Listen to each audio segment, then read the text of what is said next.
Hello, everybody, and welcome back to Amateur Hour Sports. We are back for another Toronto Raptors game, unfortunately. And the Raptors, just kidding, Raptors playing tonight against the Memphis Grizzlies, the first of back-to-back nights, both of which at home against Western Conference opposition, both of which against high-tier Western Conference opposition, as tonight the Raptors will be playing against the Memphis Grizzlies. Raptors are underdogs going into this one, and tomorrow they will be playing against the Phoenix Suns as favorites, as Devin Booker remains out with injury. He's going to be out for a month before he's even reevaluated, and that's a good opportunity to win a game, but we got a game tonight. It's going to be a tough one, but the Raptors, the season is kind of spiraling out of control. It kind of seemed like we had regained some of that control, beat the Cavaliers, beat the Knicks, and then all of the problems that we have been enduring all kind of came out in full against those Clippers. Hope everybody's doing well. Hope everybody's having a good week. 2 more days until the new year. 2 more days until the new year. Kind of looking forward to it. I don't really know if that makes sense. It's just another day of work. You know what I mean? It's not work. I'll have a fun night, so I guess that's part of it. But like, life doesn't really change on January 1st. I don't like this whole resolution business, New Year's resolution business, because like you're probably gonna make those New Year's resolutions like 2 weeks before New Year's Day. It's 2 full weeks. You could have already started on those resolutions. I guess it's like kind of a good way to like motivate yourself for whatever, but like just start earlier. Just start earlier. Keep doing the same thing. You know what I mean? But I don't know. Maybe it doesn't really matter like that. But what's up, everybody? Again, it is a Thursday. Work this week has been a lot lighter than normal for me. I am having a nice week. What have we had? Raptors games. We've got fucking darts world championships going on right now. Last couple of days, oh my Lord. There have been some absolutely outstanding darts matches in the last 48 hours that I have more than thoroughly enjoyed at the world championships. And like I said, it's always fun to hang out with you guys. Hope you feel the same way about me.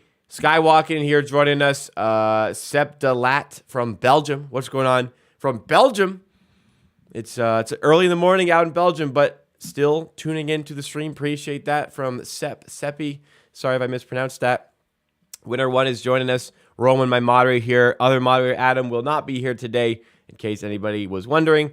Kimberly S, Matt, ET Galaxy, Stevie Low, Tom M. Guys, appreciate you joining in. Dart is exciting. Love the fans reaction. I mean, the fans are great at the World Championships.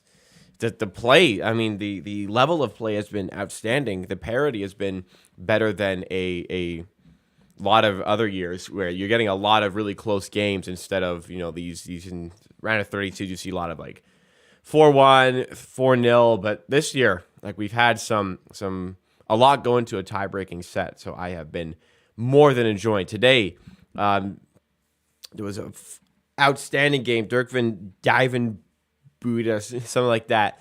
Won in a sudden death, 11th leg in the last set, which was outstanding. Another guy was Ross Smith missed 5 match darts and still lost. It was a good game. Anyways, you don't care about darts. You guys care about basketball. And we're going to be talking about basketball a lot today, of course. The Raptors today, not overly confident in this game, but a beatable team in the Memphis Grizzlies. And it'll take some effort, though, of course. Paul, appreciate that. Glad you enjoy the live content. I enjoy providing it. Jay Bricks, what is going on? Madison Gaillard, what is up? Quinton Monens from Belgium as well. That's amazing. I had no idea. Amateur Army veteran, Quinton Monens, along with many other amateur Army vets joining us today. And the late nights watching. It's, hey, you guys, I don't know how you do it. Because I tell you what, I love this team. I wouldn't be able to do that every time they played a game. And you're here consistently. So that's impressive. 905 Yada, what is up? The reason there's so many amateur and veterans in chat, because 905 Yada has been coming through this week with the outstanding support on the gifted memberships. Shout out to 905 Yada joining us yet again. We're not doomed. We are not doomed. If we win the next 2 games, we are far from doomed. If we lose the next 2 games, then I say we're doomed. Yeah. If we lose the next 2 games, you got me. It's ready for the fire, not the fire sale, but it's ready for the not rebuild, the retool season, let's call it. We are not quite doomed yet. Fred VanVleet not going to be available today, so we're going to get some really good reps and a really good audition for Scottie Barnes in the point guard role, I hope. Malachi Flynn, good to have him playing well. He'll be coming off the bench, and he'll likely be getting a prominent role in the backup guard position. And he's got to play well if they have any chance to win. We'll see how the ball is moving today without Fred VanVleet available. If the Raptors win, I know I'm going to see all over Twitter, we won because Fred VanVleet's not playing, blah, blah, blah. But, yeah, I've only come to expect that sort of thing at this point. Alex Jones, what's up? Let's review. Andrew Tate I saw Andrew Tate got arrested. It's really funny that apparently, so this is just a tweet. I don't know how true it is. Apparently, Romanian police were trying to figure out if he was actually in Romania so that they could arrest him.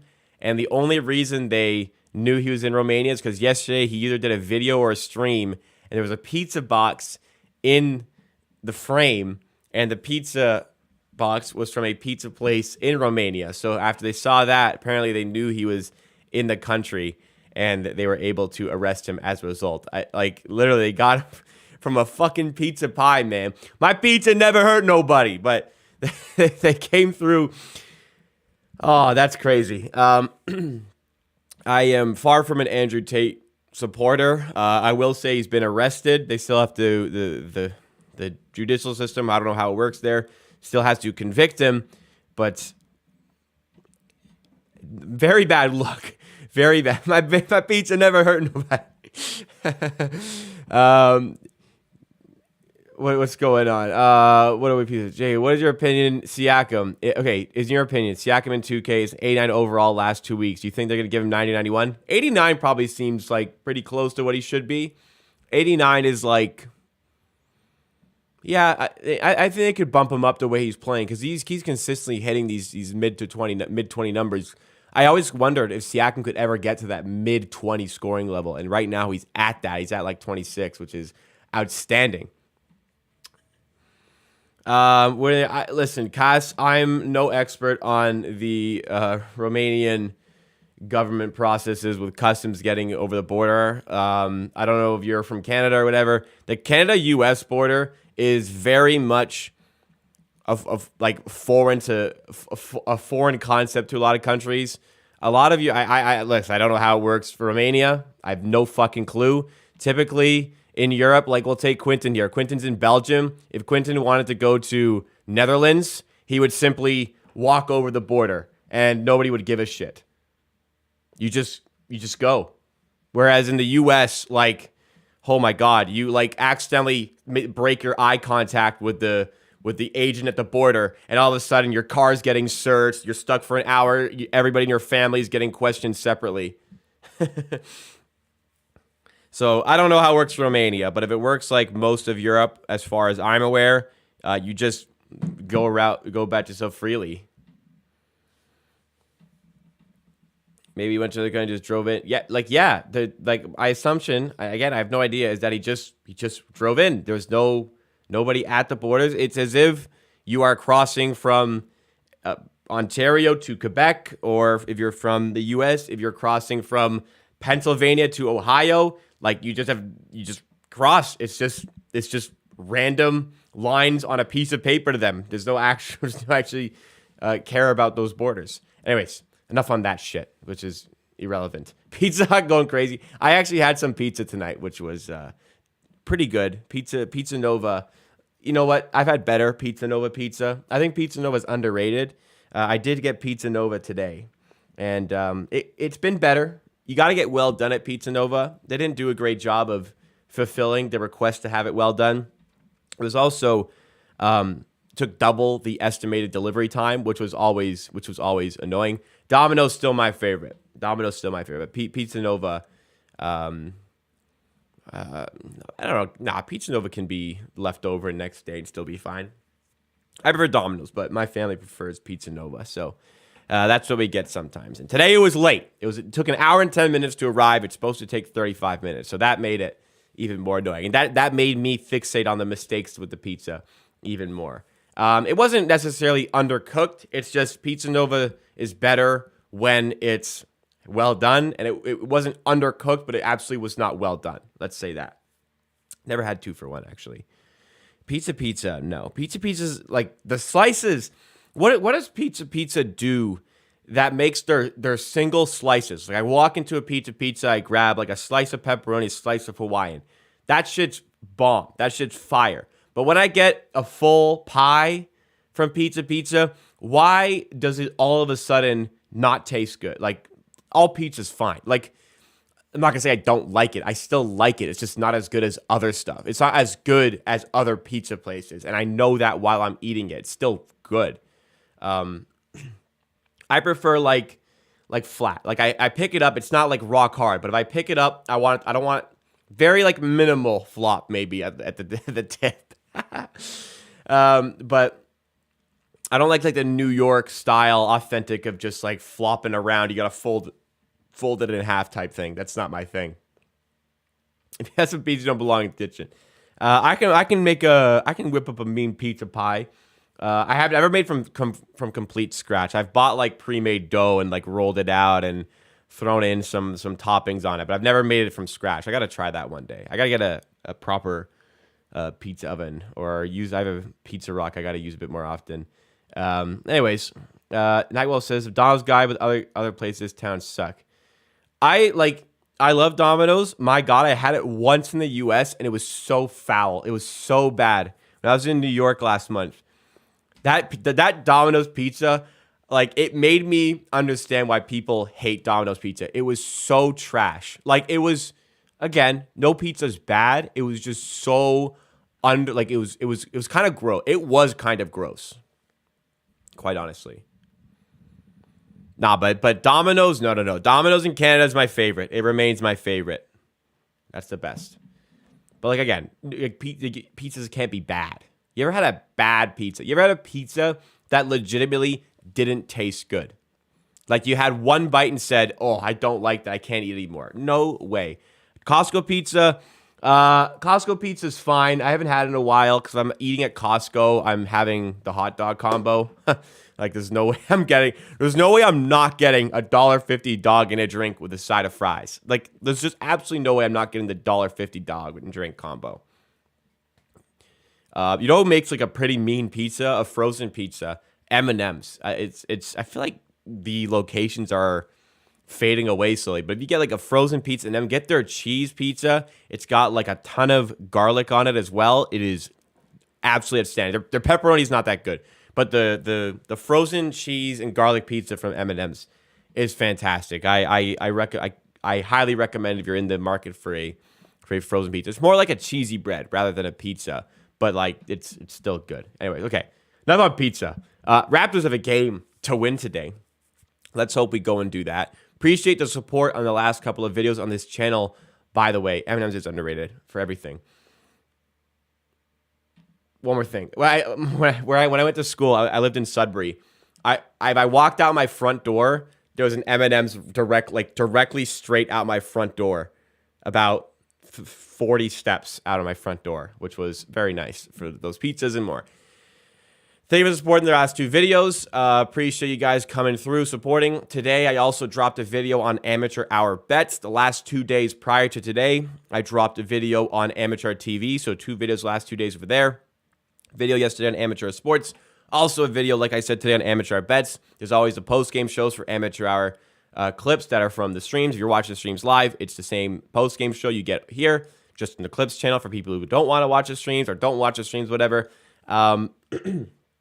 And tonight there won't be a post-game show. It'll be tomorrow morning because the editor, Adam, and also the moderator is out. But for the day, let's hope the Raps can win. They are plus 4.5 on the spread. That was plus 2.5 until the news of Fred VanVleet's injury released.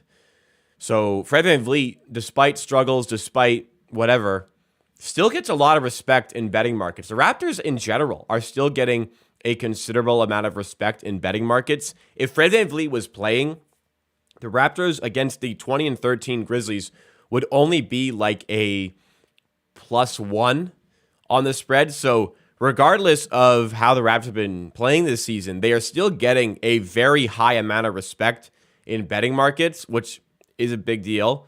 And Fred VanVleet is still factoring into a spread, like 2 points on an NBA spread despite his struggles. So that showcases that, there's belief that this is a good team. And there's belief that this team is just simply not executing and can start to turn it around. But Fred VanVleet is not here and is a 4.5 spread for a reason. Raptors have a lot of work to do if they're going to be able to win this game. And the workload is going to be going to these players in the starting five. Scottie Barnes starting as the point guard today, going with Anunoby, Hernangomez, Siakam, and Koloko. Can we make it bigger? It's not big enough. What is it? 6'8" Scottie Barnes, 6'8" Anunoby, 6'8", 6'9" Hernangomez, 6'9" Siakam, and 7'1" Koloko. It's a big fucking team. The Grizzlies also like a team with some decent size. Jaren Jackson Jr., Steven Adams. I am not like concerned about Steven Adams in the way I was concerned, or the way that I am now concerned about Ivica Zubac. I don't think Steven Adams has that sort of game in him, but Jaren Jackson Jr. could be a bit of a problem today for the Raptors. One area I didn't point out as much as I should have in that Clippers game was the fact that the Raptors doubled Kawhi the entire game. He shot 5 for 12. He had 15 points. So, yeah, great job.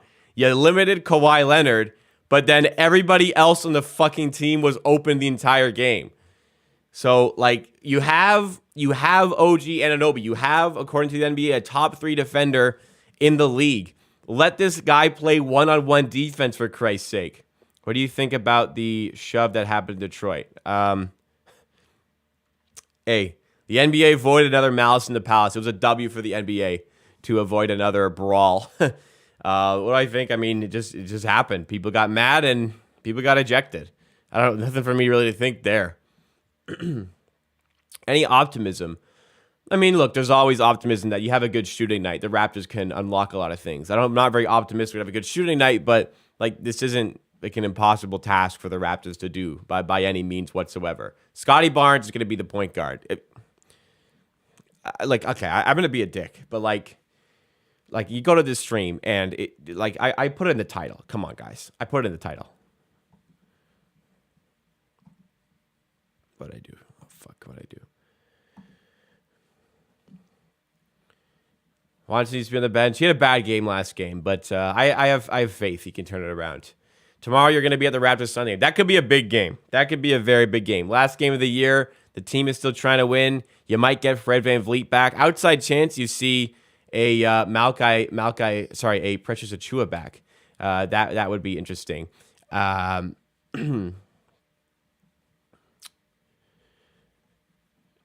damn. I wish I had read your answering message first, because I would have absolutely not answered you.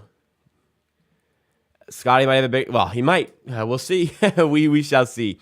Because of losing third quarters by double digits, we actually lost the third quarter of the Clippers game by 11 points, and we lost the game by 11 points. Now, I know the Clippers kind of took their foot off the gas late, but it's just like, third quarter is once again continuing to cost you. Don't like Scottie guarding Ja. He might not be guarding him. We'll see what's going on. Tomorrow, you are not being sarcastic. What tickets can $1,000 get you tomorrow? I feel like it gets you like almost any ticket other than courtside. They're not that expensive. Norwood had a point to prove last game. Yeah, it's also easy to prove a point when you just play him in single coverage the entire game and he just blows by that guy all game, and the Raptors don't make any adjustments because they're so scared about Kawhi Leonard scoring. There's like a teensy bit of truth into what Joel Embiid was saying. Raptors the entire game were like, haha, Kawhi, you can't score, you're not scoring. Whereas like every other player on the Clippers was lighting us up. But like, hey, Kawhi, you're still not scoring. Can we make some adjustments at any point, Some guys are selling. I say trade. They want to. Well, you can't trade yet. You still have to kind of wait and see on the trade departments. But other places kind of rancid. Other than well, I'm just getting to the Twitch comments here with Nightwolf. We'll see. We'll see what sort of trades happen. Okay, we win the next 2 games. All of a sudden, we're kind of back in a situation where we have a lighter part of the schedule in January. Can this team kind of turn it around before the deadline? That will be a discussion. But we're about 40% of the way into the season. It's a lot of games left. Paul George took a really... Listen, Paul George shot 50%, which is really good. But Norm and Reggie Jackson both shot better than 50%. So those were guys that were more problematic there. I don't know, like, if you start doubling guys today, you're going to get ruined. There's a lot of guys who can score. Who are you going to double? You're going to double Ja Morant? Like, okay. Desmond Bane will kill you. Jaren Jackson Jr. will kill you. This is a good Memphis team. This is a contender. Make no mistake about it. This is a contender. They're a smaller market, but they have done an absolutely outstanding job building through the draft. You got to give them credit for that. They remind me of the way the Raptors built through the draft. In a little bit, in a way. The way they drafted their depth is impressive. Like the Raptors did for their championship team. And then you had to kind of lose a lot of that depth to make the big trades, to get Gasol, get Kawhi. And those things kind of that just kind of handicapped us going forward. And that's where we kind of are today. But we're on the way back. There's a good core in place here. If you double Ja, he's going to try and dunk on you. Well, he can try. I mean, if you're doubling Ja, like maybe he won't score a lot, but other guys will do fine. It just depends on how comfortable Ja is with, let's say we do double him. It depends how comfortable he is with not being the prominent guy. I'm sure he'll be fine with that. But like Kawhi is comfortable to just, get 8 assists and only have 1 turnover against the Raptors last game. Oh, we went without him. It's going to be because people won't fixate on the good performance here. They'll fixate on Fred not playing. Absolutely, that's what's going to happen. Guys, by the way, if you are enjoying the content, please make sure to drop a like nice and early. And let's try to get to 50 likes by the end of the first quarter. Continue to support the channel. But I saw early on, by the way, people were shouting out the shirt. Glad you guys like it. I have wanted this for a long time. I got it as a Christmas gift, and I love it. It is great. It is comfy. I am a massive, massive fan of this shirt. I've got a lot of Raptors gear. Very enjoyable. Or very, very much enjoyed that. Do I think Scottie Barnes will go off? I don't know. Maybe. We'll see.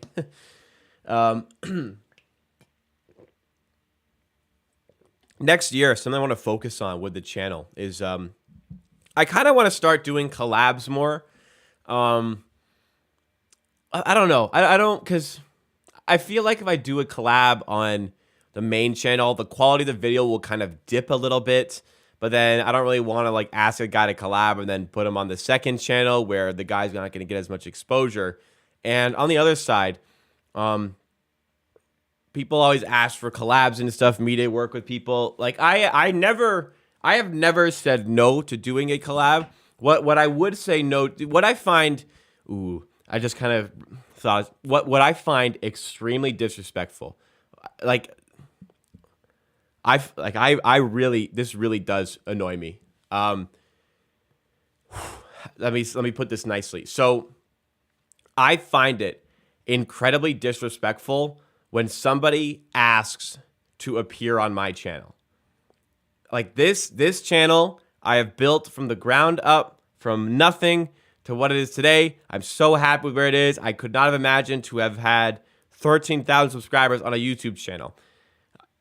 I care a lot about what goes out on this channel. I care a lot about its uniqueness to other people. I care a lot about how like the content is organic. Like I care very much about the content on here. I absolutely find it disrespectful when somebody asks to collab and just assumes that they are going to appear on my channel rather than the other way around. Like if you ask me to collab, I'm very happy to appear on anything. I've like literally never said no to appearing somewhere else. But oh my God. If you ask to collab, my assumption is you want me to appear on something else. If you ask to collab and then they're just saying, okay, when do you want me to come on your channel? Like I cannot stand that. I cannot stress enough how disrespectful I find that. I don't know if I'm in like my own boat on this one, but like this is my baby. This is my kid. Okay? Like there's just I don't even know who these people are sometimes. Like some people just ask to come on my channel. I don't even know who they are. What? Oh my god! This is just a story. So somebody who like I want to like not to be disrespectful. Somebody who had no like brand, somebody who had no channel. They were just not like a random person who didn't have like a channel or anything, who wanted to get started and whatnot, right? They asked me. I'm stunned to this day. They asked me that they kind of beat around the bush with it. And I'm like, I don't really understand what you're trying to ask me right now. And they said, well, essentially what I'm asking is, could I be on the channel as your co-host for all your videos? I think I could bring some great perspective on the Raptors and the NBA in general.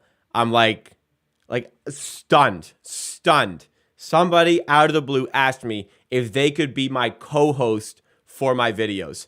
I don't know who this is. I don't know their credentials, anything. They could be, I could have anybody ask me to co-host all of my videos here, and I still don't think I'd say yes. Maybe for like if you got me like a TNT guy or ESPN guy, like sure, but to try and use me and use my platform for your own gain is beyond disrespectful. Oh my goodness. And I just kind of pinched a nerve. That's why I'm kind of going on a tangent here. My apologies. This is just asked end up paying sure. I'm not going to drop any names, no. If you're watching and you've done this to me or somebody else, I apologize, but you have to understand how disrespectful that actually is to try and use somebody else like oh my goodness gracious me. Yeah, you know what? He had some balls. He had some balls. I'll give him that one guy.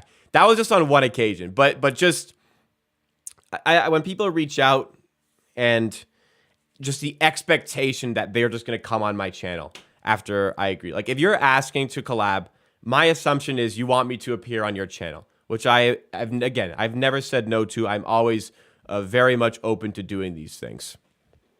But the assumption that you're just going to come on my channel is something that I do not like. We'll see. No prominent Raptors YouTuber has ever reached out to me with this sort of thing. So like there's nobody I believe that you guys would know from YouTube that has done this. So there's nobody like prominent in the Raptors YouTube space who has done this. I want to make that extraordinarily clear. I'd be happy if there's somebody like a Raptors YouTuber, NBA YouTuber who wants to do one video from my channel, one video for their channel. I'd be open to doing something like that.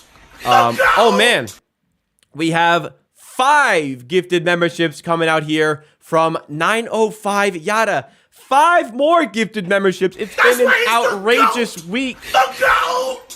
We'll mute this now. It's been an outrageous week of gifted memberships from 905 Yada coming through with 5 more today. Thank you so much. Shout out to 905 Yada for coming through again with the support on this channel. Again, I really appreciate that. It's not necessary, but I am very grateful nonetheless. Thank you so much for coming through, helping support the channel like that. And some other great members of the community are now amateur hour Army vets as a result. Yeah, it is a GOAT. That's why we give him this soundbite. The GOAT! Unreal, man. Thank you so much. I listen, like I said, people asked me to collab with this and that. I've never said no. And anybody reaches out, I have never said no. Me personally, I feel icky asking people, because now I'm in the shoes of people asking me to appear on the channel. Like I feel kind of icky, and I feel like it's difficult to to get the same quality of content with it with another person. Just because like you don't know the person that well, the vibes might be off a little bit. But again, I'm open to these things. I don't know. I feel weird asking people for this stuff. But like I said, I've never said no to a collab opportunity as long as they're not just trying to use me. So I'll leave it at that. Let's say, would you be open to complete blowing it up and reconstructing the roster, properly on OG Scottie? The amount of draft cover you'd be able to get for Pascal be crazy. Not open to that, because if you blow it up, you're looking for a player as good as Pascal Siakam is. You're blowing it up. You're trying to get top 15 NBA talent. You already have that. So I don't really see the need of trying to blow it up completely and then trying to get like another player as good as Pascal Siakam. I'd rather retool around Siakam. You have the draft capital to give him really, really, really good help for this team. Somebody, I don't want to repeat the names here. I'm just reading Stevie's comment. I'm not going to vocalize that opinion, but I did not catch that, so I'm not sure. Yeah. Raptors Digest. Me and Josh have been talking about doing content for a while. Me and Josh Goody of Raptors Digest. That's just going to happen at some point. We'll see. Any bets for tonight's game? Sukman, I see your comment. Like I said, I don't want to specifically say names out here. I'm always open to collab opportunities if people are interested. But I feel a bit icky going out of my way to ask people because I don't know. I don't know if they want to do it, and I don't want to come off as disrespectful, that sort of thing. Any bets for tonight? Okay. I have a lot of bets for tonight. I feel like I shouldn't even show you guys because I don't think you should bet. Okay. Here's a bet you can still get. Dylan Brooks under 16.5 points at Betway, -125. I bet that. I'm not condoning any bets here. This is what I have bet today. All right, let's go through what Jacob bet on. So Jacob lost on Minnesota -10. It was a good bet. They won by 8. I had them -10. That was a bummer because Syracuse scored with 2 minutes left in that game. I have Oklahoma +10.5. I got a bad number there, but they are currently winning, so that's good. I had a boost on the Canadians to win and Suzuki to get a point. The Canadians are down by 2. Not good. Charlotte, I have +1.5. After 1, they're up by 6. Not bad. I have the Pacers +180. That game's already going on. They're down by 5. That's got a chance. Bet365 is a big super boost. You should absolutely bet this. There's a super boost at Bet365 to get Siakam and Morant over 20 points. That is an absolute smash. Go bet that at the max $20 at Bet365. Absolute smash of a bet. I have Marcus Smart over 6.5 assists.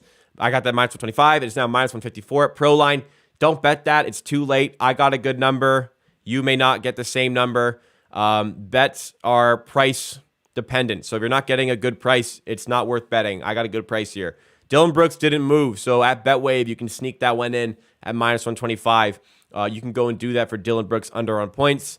I have the under in the Chicago and St. Louis game at 6. That's still +105, so that's a position I would still condone betting. If you have a BetVictor account, there's probably not a single person here has a BetVictor account. Super small bet on Olesen to get the last touchdown in the Cowboys-Titans game, only $2 there. I have the under in the Cowboys-Titans game. Was a bad position. I don't think that's a good bet. I wouldn't even bet that. I have Ezekiel Elliott over to anytime touchdown at Betway. That is actually a very good bet. It's a Betway boost. If it's still available, smash that one. I got Houston at +11.5. They're now 10.5. Don't bet it because it's now 10.5. And then I have some college basketball bets and another hockey bet over here, over 6.5 in the Sharks-Flyers game. If you have BetVictor, that's another good bet, over 6.5. If you watch my betting channel, I do have amateur bets. You can search amateur bets in YouTube, and you'll see my 4th YouTube channel. All of these bets are price dependent. All of these bets were good bets at the time, but not necessarily good bets now because the betting odds have shifted dramatically on some of these. It's all about the price that you're getting these at. I have no handicapping process about whether an NHL game is going to go over or under. I just see it's off market it's an off-market price, and I would bet it at that price type of thing. So I don't like sharing my bets as much because I think people will try to tail them, which I don't want them to do this close to the start of the game. I actually spoke about why a lot in the video I dropped on Amateur Hour Bets today. This team, okay, hang on, let's see. Do you think Alvin Williams is the only one on the Raptors tonight that is truthful about being critical of Raptors? I actually don't know.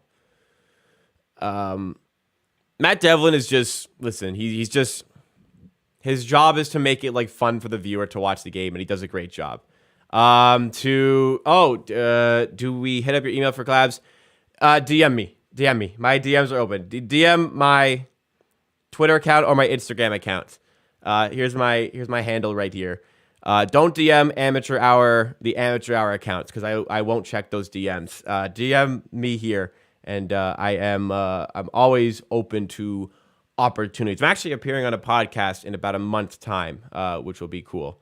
But yes, please reach out. I'm happy to get in touch when I can.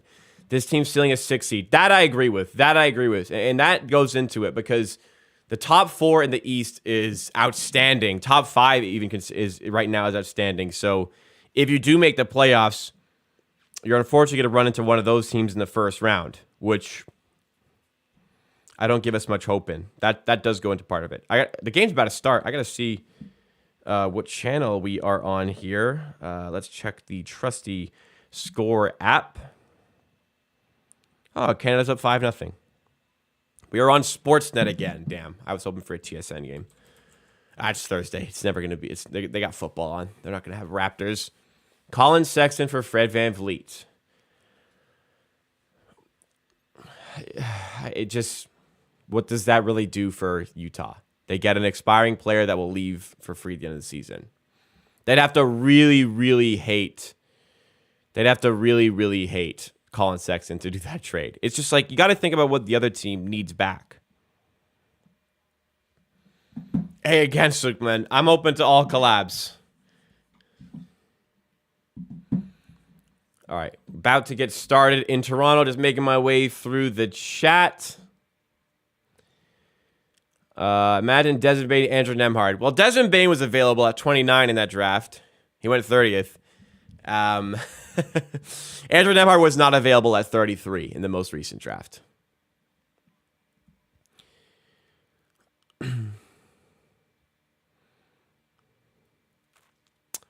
Jet, you say you know people personally.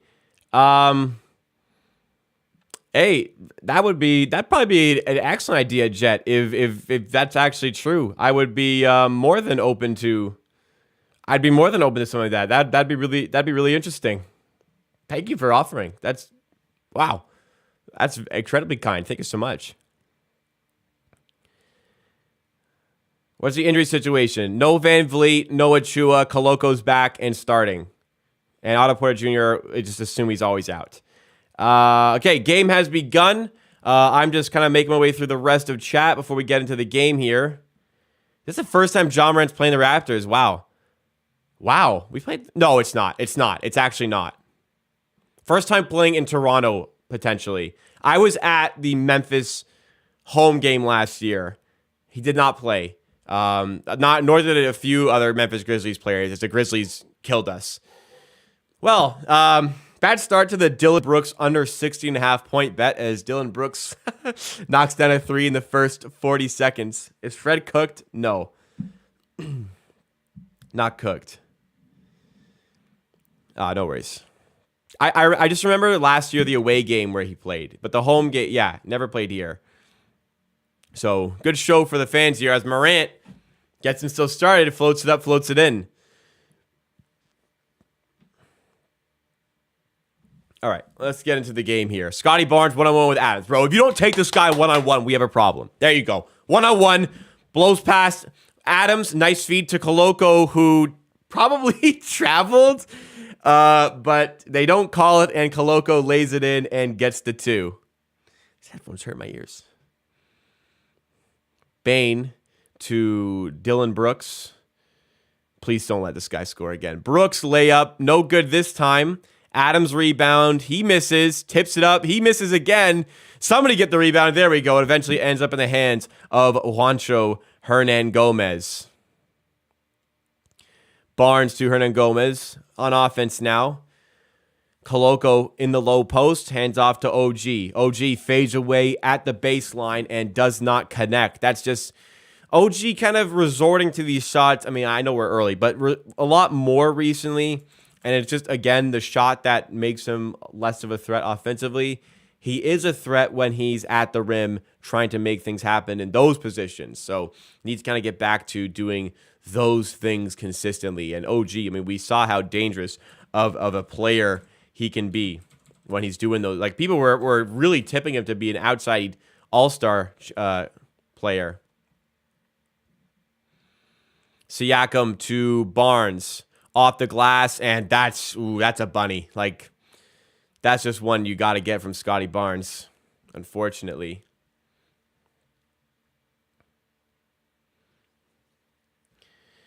Siakam rebound.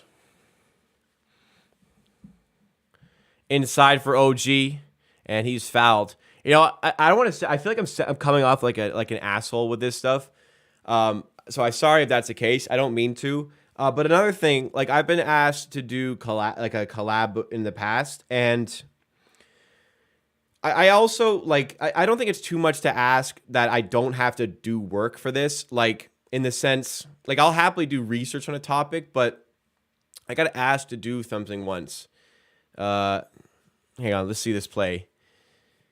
Siakam went on with Dillon Brooks. Do this, boy! Siakam, short on the jumper, and he falls over. Here comes Jackson in transition to Morant, who lays it in. So the person asked you to collab, like, yeah, for sure. What do you want to talk about? What are we going to talk about? And then they asked, I have no idea. Like, what do you want to talk about? Like, bro, it's not my video. Like, I'll come talk about what you want to talk about. I'm not, it's your video, man. I'm not doing the work to figure out what we're going to do.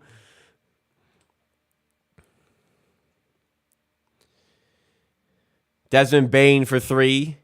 Got it. Damn.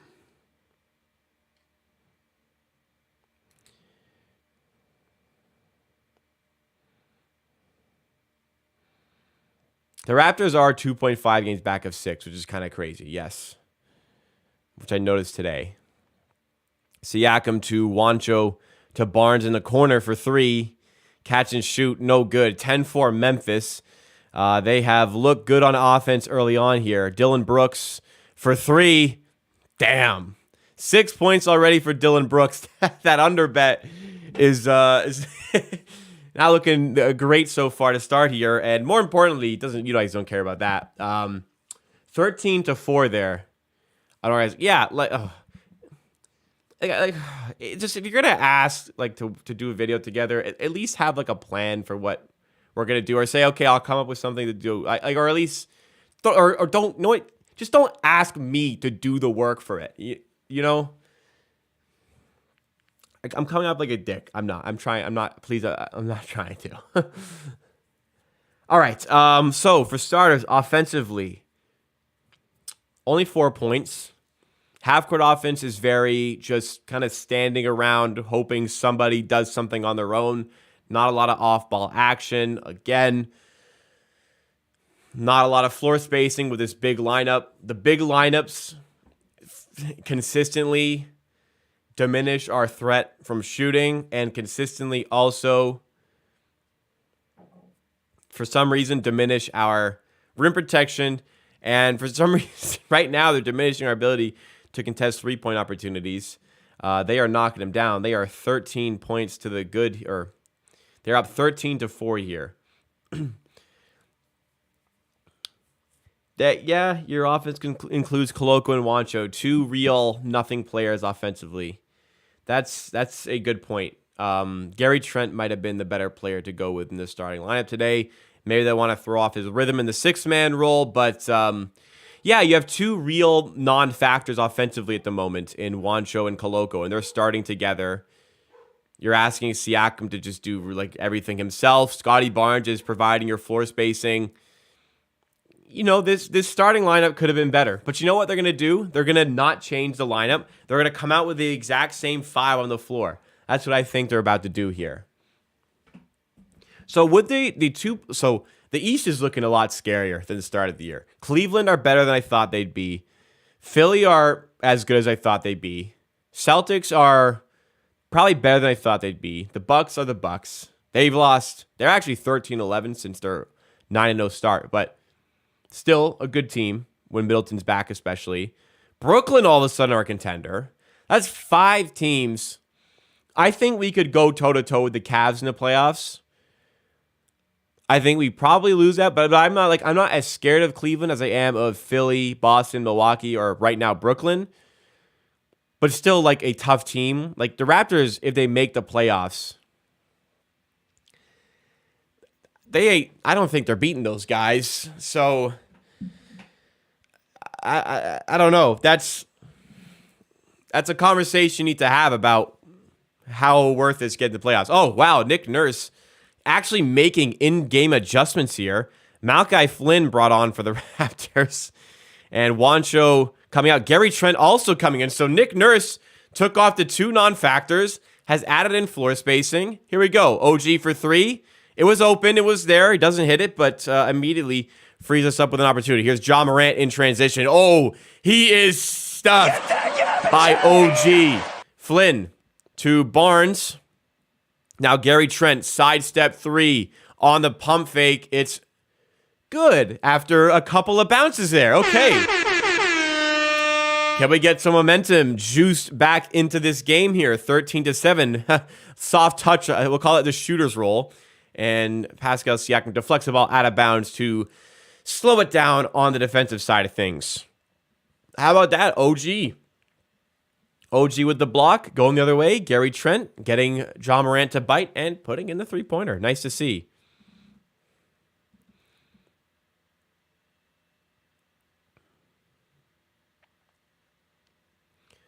Jaren Jackson layup is good there.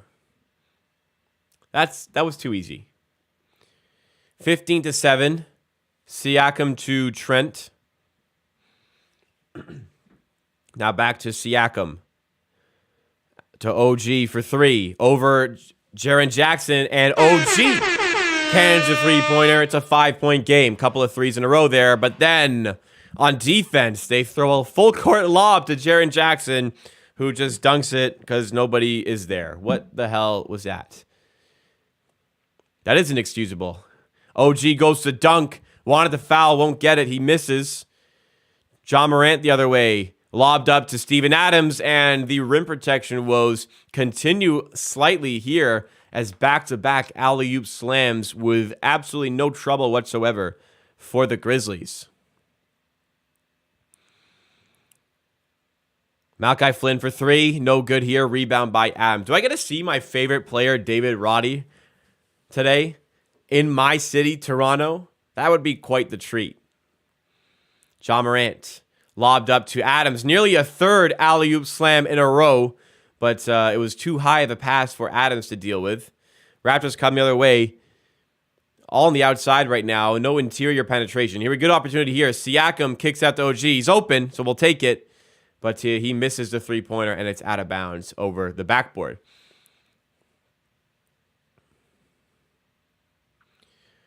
Birch is also a bad defender. That's the thing.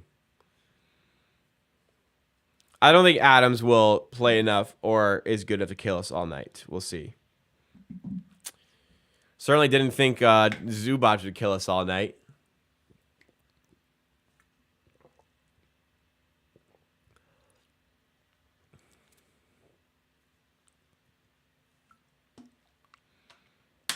Like, it's up to the player to hit it. Players got to hit it, right?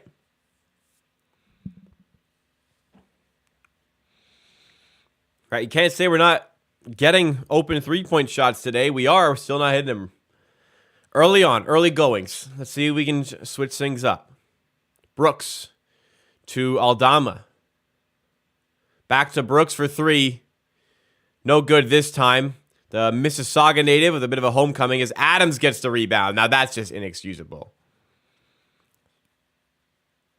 Like, come on, guys. You get the miss, and Adams puts it in, no problem. Siakam. Layup is no good. Really good look for Siakam on the layup. Here comes Memphis with Ja Morant. Handoff to Aldama, and he's fouled and going to head to the line here. Ugly start to the game for the Raptors. It's 21-10. Not a good look so far from this game. How many years will it take for us to get a solid center? I think this has to be it. I think like you have to see this team and how much they're lacking with right now, and you have to address that. I don't know if it's going to be this season, but it's got to be the offseason at the maximum.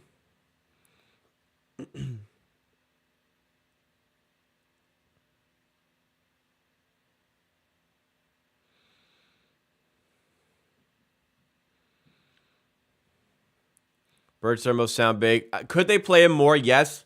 But, like, we can't pretend like Ken Birch solves our rim protection issues. Ken Birch is a bad defender.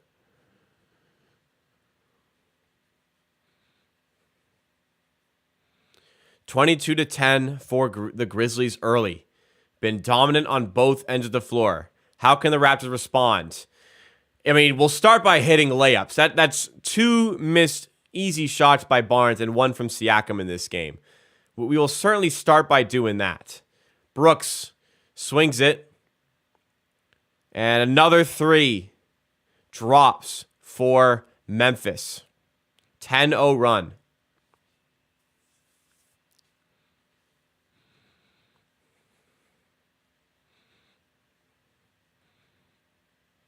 Turner's more expensive than Pirtle, remember. Gary Trent for 3. Jeez, Gary. The way this guy's playing lately. Pirtle's clogs those space. If you watch him play, that he doesn't do that. Aldama puts up the floater and gets it to go. The defense here is pathetic. They're on pace for 160 points. OG layup there is good. Raptors cannot get stops. They cannot guard the 3. They cannot protect the rim. And modern NBA, that's where a analytically driven team like the Memphis Grizzlies are going to absolutely eat you up all game, all night. And they have been doing it completely in the first quarter. 3-point, another one drops there for Trent, who is single-handedly keeping us in this game. Getting a rim protector, you don't need everybody to be able to score. Pirtle can score at a fine rate. He's not as good as Miles Turner, but Pirtle for 1 first instead of Turner for 2 first. Especially Pirtle being a much better rebounder.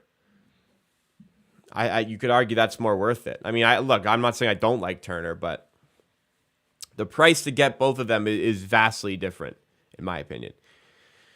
Do you think the Raptors could go for Shea, Pirtle? We got to learn how to spell Pirtle. Shea and Pirtle for Family, Birch, Otto, Boucher, and 2 firsts. Well, Shea and Pirtle don't play on the same team. I don't even know how to answer that. They don't play on the same team, though. Jakob Pirtle's a much better passing big as well, so you can kind of play him in that Marc Gasol role, high post playmaker role, which doesn't clog up space, which that would actually be quite nice. I'm fully sold on Pirtle, by the way. I believe any trade for Shea right now is impossible with the way he's playing. Yeah, he's off the table. 3-team trade. No. There's just no way. Shea is not available right now. Jakob solid fit with it. Yes. It's just, again, I'm starting to get to the point where I'm like, do I really want to lose this year's first? That might be a pretty good pick at the end of the year. That's my only concern. If you can add a lottery protection on it, then that's different. But I don't know. It's looking dangerous right now. Maybe you could go for Pirtle can't hit a free throw though. That is a problem for sure. That is a big deficiency in his game. I will not lie. That does not completely throw me off of him, though. I think from a fit standpoint, he is like one of the best things we can get right now. Odds the Raptors do nothing, let everything play out this season. I think that's completely out of the question. Playing out it would just be stupid. You got to commit one way or another. You got to commit to getting. You have to commit to getting better, or commit to getting assets or trading your assets for youth. Like if you go this entire season and don't trade Gary Trent and don't extend, like that's just an absolute failure from your front office. Complete failure. If you're committing to losing and you don't trade Gary Trent and you don't extend him, it's a complete failure from your front office for not cashing on some assets there. I will say that. Listen, Poeltl can score 10 a game with his 5-foot push shot and then play outstanding defense and be a great playmaker from the high post that you don't need him to do anything else. Not every player has to be a superstar. Steven Adams, look at how effective he is for this Grizzlies team. You think he's got like a 3-point shot? You think he's got a mid-range jumper? No, he's got like those short push shots. He's got layups. They do fine. And Poeltl's better than Steven Adams, one would argue. The draft looks good this year. The top 10 in the draft, there's some high quality talent. It is as far as like drafts that you focus on, this is one that you'd be right to put a bit of a focus on. So like, look, Steven Adams does things effectively. He's a great player. Exactly, Adams is a good player. You're arguing my side here. He's an excellent player. You don't need to have all these things in your bag to be an effective center. You're on my side. Don't call me family either. That pinched the nerve.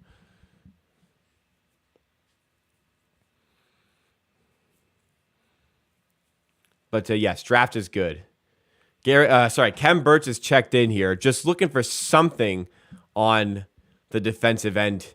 Right now, the half-court offense is horrendous, and the half-court defense equally so. Calling Gasol to come back? No. Gasol is playing second-tier Spanish basketball for the team that he owns. He's probably happy playing out his career there. Gasol is not an NBA player anymore. Boucher, he hasn't rocked the sleeveless in a long time. Man, that looks weird. Just trying to switch it up. And here he is on the offensive glass, nearly hauling in that rebound. He looks more slender with the sleeveless on. Aldama for 3. Drops it in transition.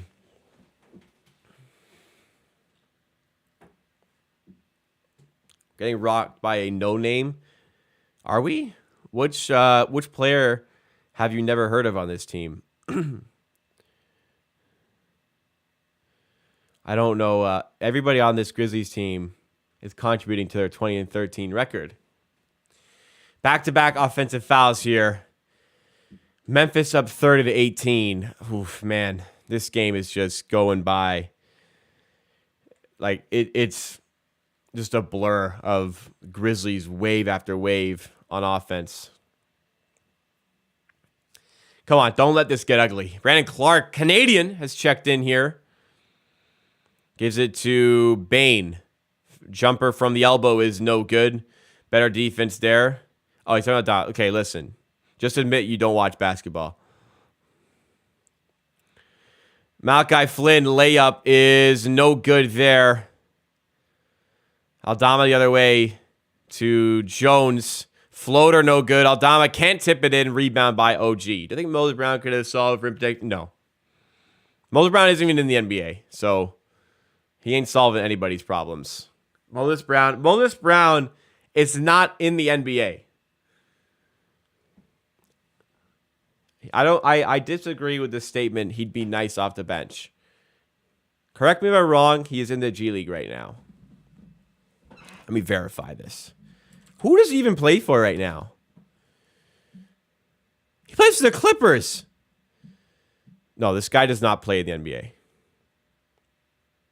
He's got a 26. You know what? He's got 26 games this season. I stand corrected. He's played 26 games in the NBA. 6.5 minutes per game, though. Hussein, thank you so much for the subscription.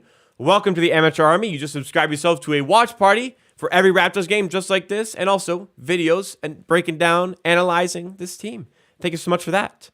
Otto Porter would be nice off the bench, yeah. Flynn, sidestep 3. No good, and the rebound to Aldama. Guys, if you are enjoying the content, please make sure to subscribe, just like Hussein, and consider also dropping a like. It takes a second a day to drop a like. Does help me out a ton. Let's try to get 5 more likes to get to 50 likes by the end of the first quarter here. All right, Flynn, one-on-one with Jones here. Shot clock, game clock separated by about 3.5 seconds. Trying to chip into this 12-point deficit. Not too far gone for the modern NBA. Here's Flynn to Birch, who throws it down at the rim right as the shot clock was about to expire. 5 seconds for the Grizzlies. The clock did not start right away. Jones can't score. It doesn't matter. I'd have been mad that they didn't start the clock in time, and it gave Jones more time to go for that layup. Thankfully, it was blocked, but wow. As far as quarters go, that was a really, really bad one for the Raptors. They struggled to create offensively. They really struggled for most of that to do anything defensively. Kind of mopped it up in the last 3.5 minutes, but it's a 10-point deficit, and Memphis have been very good for that lead right now.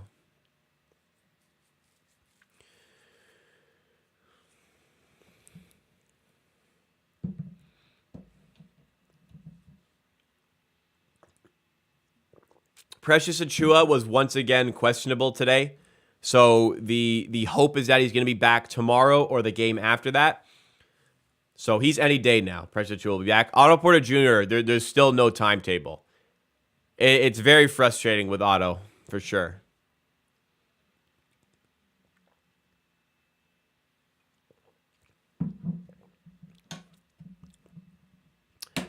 I wouldn't call the Raptors unwatchable because Siakam is always a treat to watch. The Tampa season, I watch like every game still, but if you got through the Tampa season, because the way you described it, the Tampa season was watchable in your description there. This has not been as bad as that.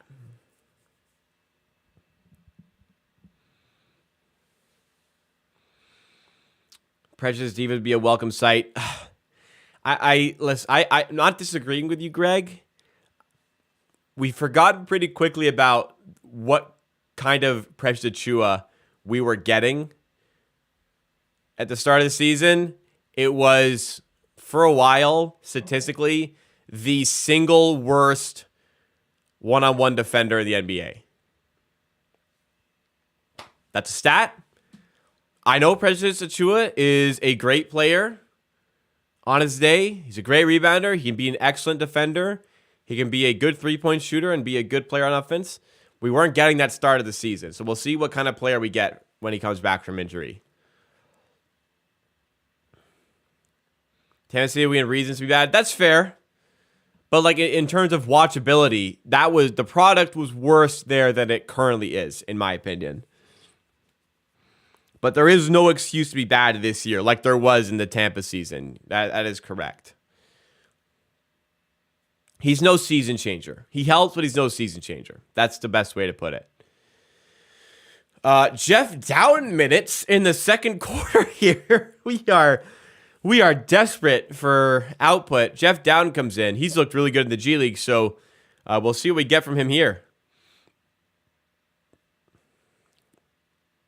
Dowd is on the floor with Boucher, Barnes, Birch, and Siakam. Three-pointer it must have been blocked there by Barnes. Great defense. Siakam one-on-one. Handoff to Dowden. Now Boucher for three. And Boucher, a rare three-pointer for him, given what he's been doing recently. Good to see that. Brooks has it deflected away by Dowden. Good defensive play there by Jeff. Just in case anybody is unaware, there's no knock on the player or anything. Just so we're all on the same page, Jeff Downs is not like some up-and-coming prospect. Jeff Downs, good player. He's 26, though. He might be 27 now. He's not like a prospect or anything.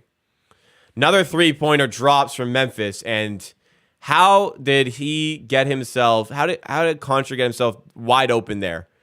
Like, he literally just dribbled the ball, and nobody was near him, and he just shot the three. How the hell was he that open? Siakam fouled going up. He's going to head to the line there.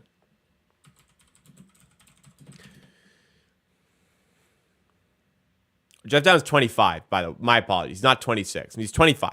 But still, the point remains, this isn't like a 21-year-old or anything. I just want, I'm not, again, it's not a knock. I want everybody to be on the same page about that.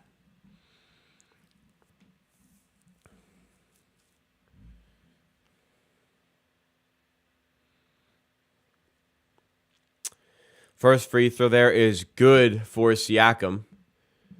How did Otto Porter Jr. get injured? He got injured against the Pistons. I forget exactly what happened, but he broke his toe or something of that nature. It's a toe injury, which, like, it sounds like insignificant, but like you're running on it, you're constantly jumping off of it, especially in basketball. So, I mean, clearly, obviously, he would be playing if he could.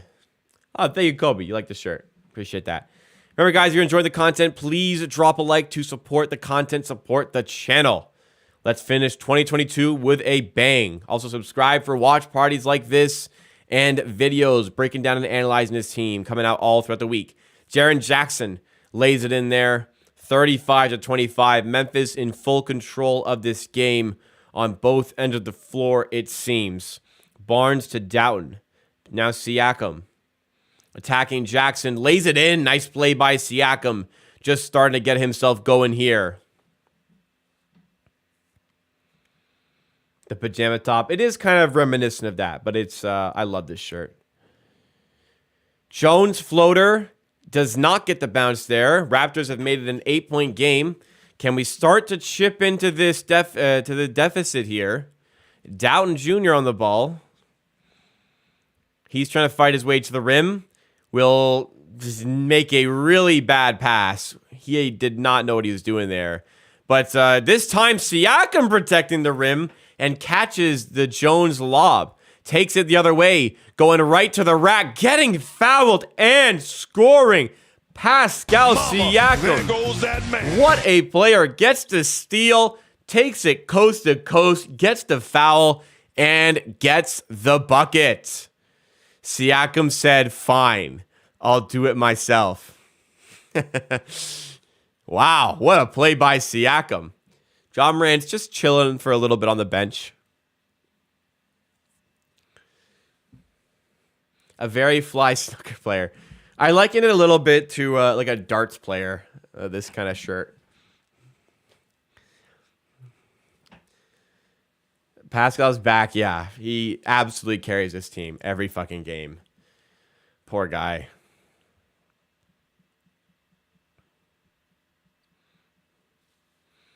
Credit Jeff. Hey, he wasn't doing nothing out there. That pass was really bad. He just got stuck and threw it and prayed.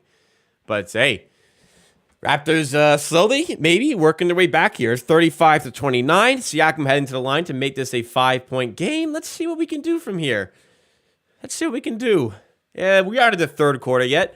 Let's try to give ourselves like a 20-ish point cushion before the third quarter, like we did against Cleveland, so that when we have our bad third quarter, we can still like stay in the lead, you know? No. Long way to go here to get back still. The way Memphis are shooting and the way we are defending, because that has been bad today. Yes. I've seen enough. Trade for Buddy and Turner. Give Siakam space, and he's Giannis. His game is very. You can kind of compare his style. Now we're not saying he's as good as Giannis, but we could compare his style to Giannis. I would wager Siakam's the better playmaker. So if you give him the shooters around him, then you're absolutely in a situation where you can play him like that. And if you do play him like that, this is a superstar. This continues to be a superstar.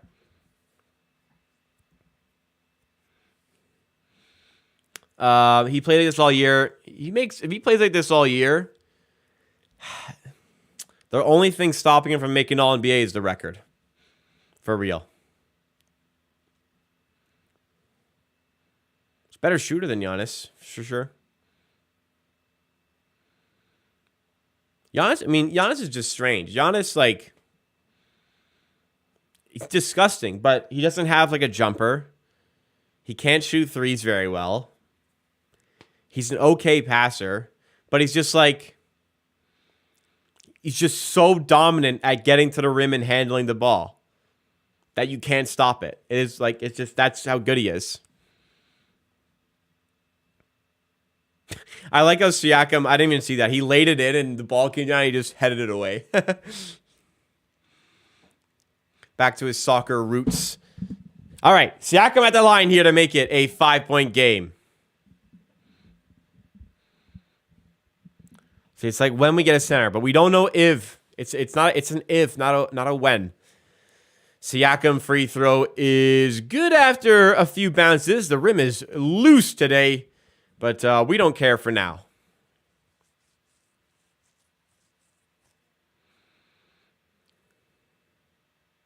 It's like Shaq. Yeah, Shaq is just different breed. Absolutely. Jaren Jackson at the elbow. Jumper is no good. Juancho bats the rebound away. Probably should have caught that. Gets it to Jones. Now Bane for three. No good. Rebound by Brandon Clark out to Jones. Here's Jaren Jackson. Spins. Puts it up. No good. Get the miss, please. Eventually, Jaren Jackson comes up with his miss. And another possession here for the Grizzlies. Bane at the buzzer. Can it to three. Finally, Siakam gets a rebound. Holy shit, guys. Siakam fouled again. They won't give him shots. They will give it side out here. I think that was the correct call. Side out, 35-30 for the Grizzlies. Raptors on a brief 5-0 run here, trying to go further. Memphis have 10 offensive rebounds. We are 3 minutes into the second quarter.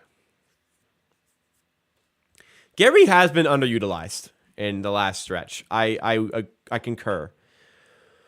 Scottie Barnes turns around with a jumper. That's like, why? Why are you shooting that, Scottie? Play your game. Jackson to Jones. Back to Jackson. Scottie Barnes defending. Good defense here, but a 3 in the key? Defensive 3 in the key called against Boucher. That is a technical, so Memphis will get a free throw here. Precious will help, but he's not like a complete game changer. He will help, though. Desmond Bane hits that free throw. Side out for the Grizzlies, who are up by 6 points here.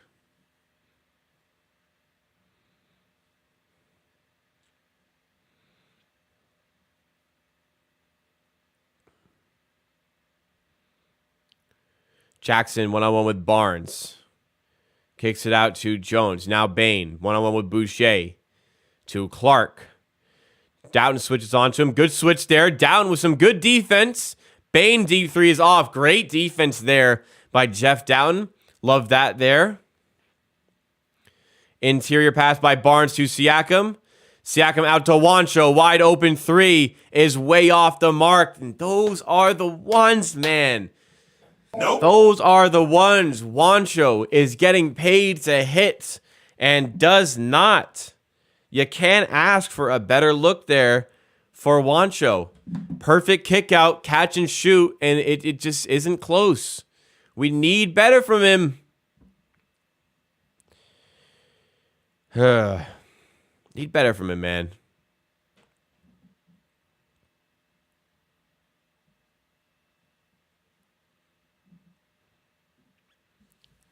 Barnes backing down Jackson, goes up with the left, and another missed layup for Barnes. These are the ones that were going in last week that are just not going in, or throughout the week that are not going in today.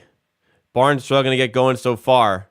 Foul called against him now. It'll be side out for the Grizzlies.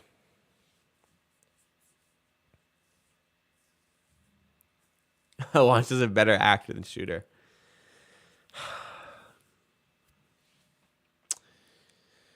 Yeah.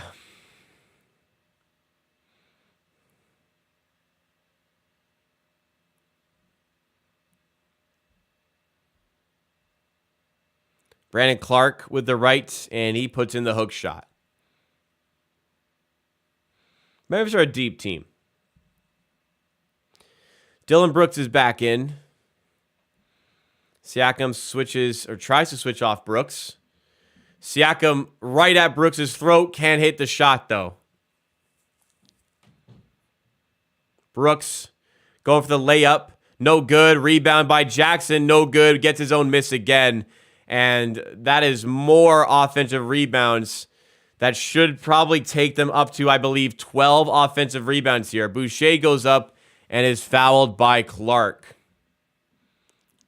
Scottie Barnes is not a bust. How many offensive rebounds do these guys have, man? We're not even halfway through the second quarter here. They have 12 offensive rebounds in the first 17 minutes of this game. Ja Morant checking back in, rocking the new Ja 1s in a pink colorway. I kind of like those. Gary Trent Jr. coming back in. By the way, for the guys, I think Gary Trent should play more. The reason he doesn't play more is because he still can't defend.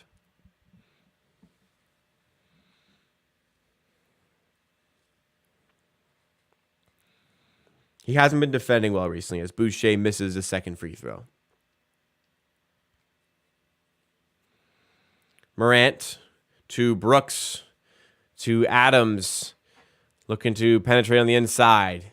Gives it out to Ja Morant. It's deflected a bit by Daunting. Really hustling to earn his minutes now. Morant has the kick out to Brooks, who's open for three. How did he hit that, man? He took it like one-handed. How the hell did he hit that shit?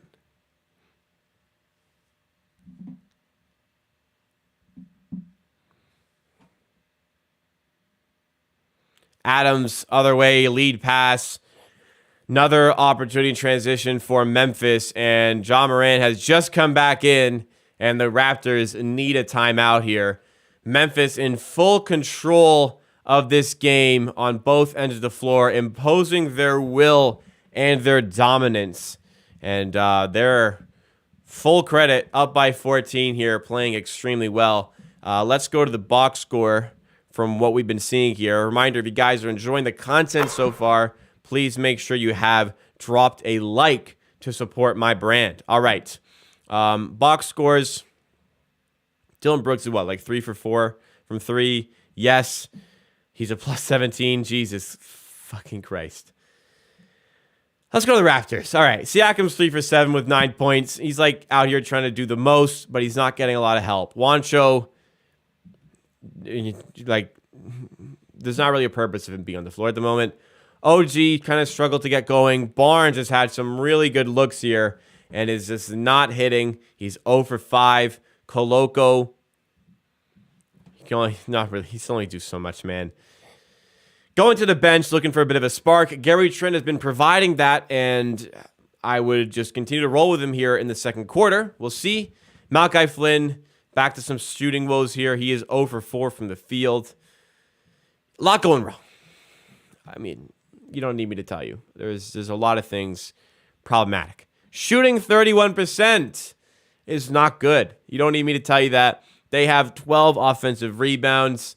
What's their points in the paint? 22 points in the paint. Yeah, we still can't shoot. We still can't defend the rim.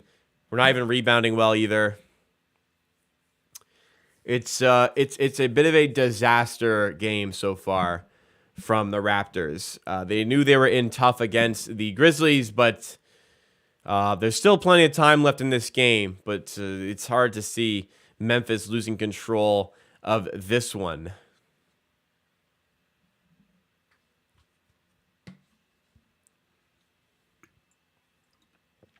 The offense is very frustrating, and it comes down to coaching. I agree. How can you not draw up some plays for this team to use? I'm not going to answer that, Kurt.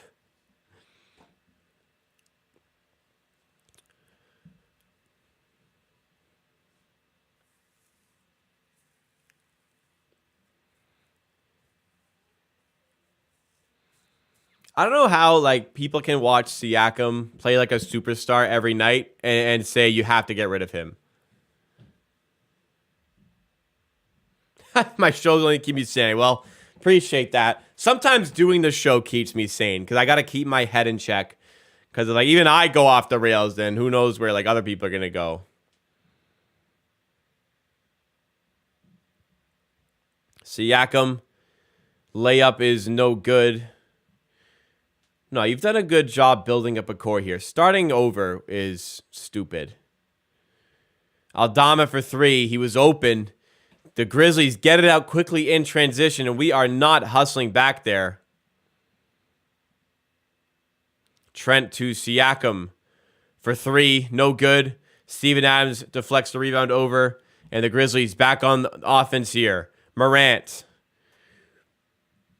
to Aldama in the corner. Malkin as well to come close out there. Morant to Brooks. Good defense here by Trent. Fade away for Brooks. This guy doesn't miss right now. Good pull up there. Memphis are a good team. We're making them look too good, though. 12-1. OG for three. All right, that was a weird decision, but it goes.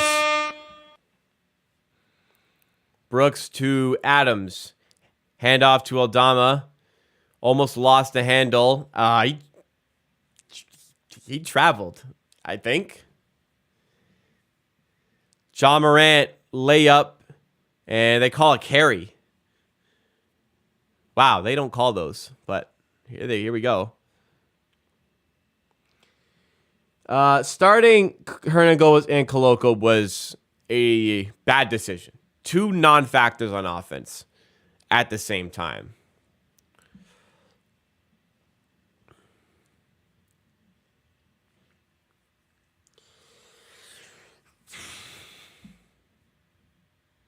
Listen, it's not worth watching. You don't have to. Nobody's forcing you. OG.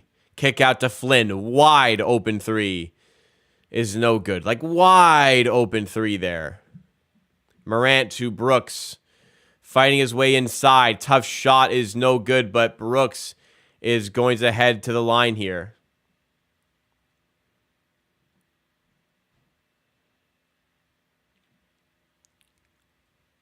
Siakam's not going to be a number one option on a champion team. Who is then? Who will be trading him for to get to be the number one guy? That's my question. It's just so easy to find top 15 players in the NBA. I need to make this clear. It is so hard to find top 20, top 15 talent in this league when you can't attract them in free agency like because we can't. You lose Siakam. I don't know if you're going to be able to find another player as good as that. Siakam for Luka.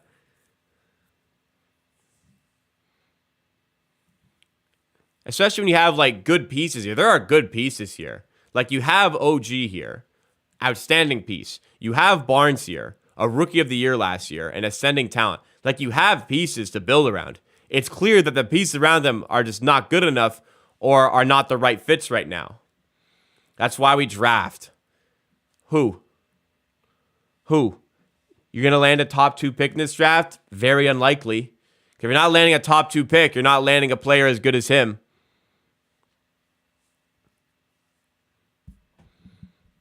People spend decades in the draft looking for one player as good as Siakam is and don't find it. It's not clear-cut, foolproof strategy. Trent Open for three again here. This one's no good, and it's tipped out of bounds for a Grizzlies ball. If Derek trades Pascal, they would trade Scott. Well, they wouldn't have traded Scottie for Katie. They would have traded Scottie Barnes. They would have traded Gary Trent Jr.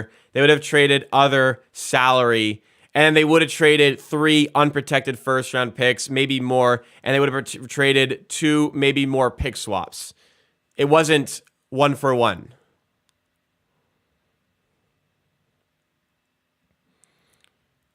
Ja Morant steps in and dunks. No protection there.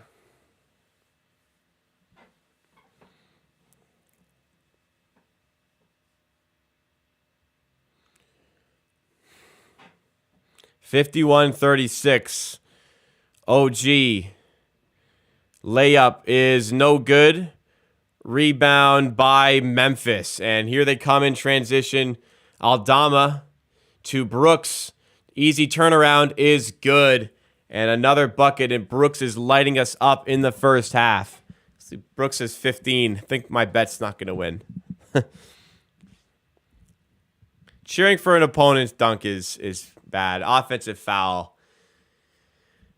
This game is going to be out of reach by halftime, man.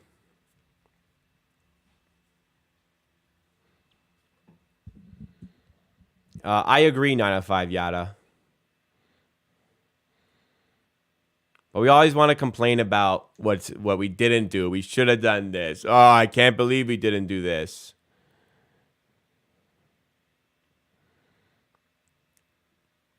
It's a lot easier to complain. Another dunk for Adams. Another uncontested dunk because this team has no rim protector. They still don't play defense. They don't do anything at the rim. And we just give everybody free access to our bucket. All game, all night, every game.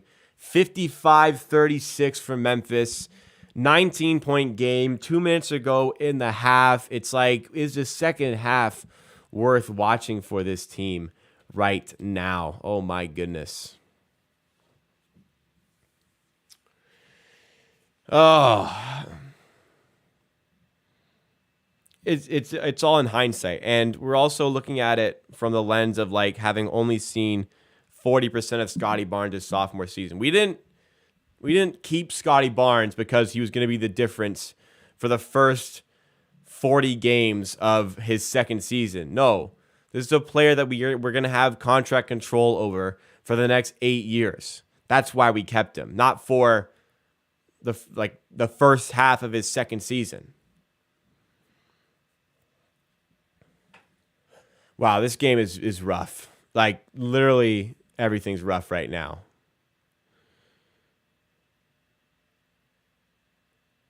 I mean, 20 points or 19 is far from impossible in the modern NBA, but like Memphis are in complete control on both ends of the floor here.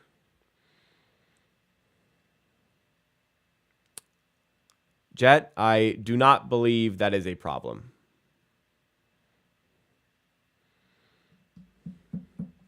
And I'll leave it at that. There's no.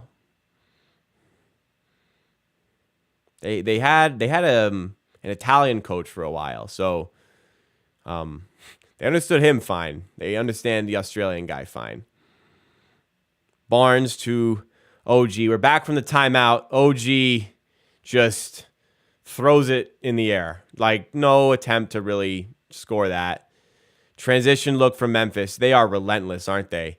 Forcing the turnover, though. Moving the other way with Barnes.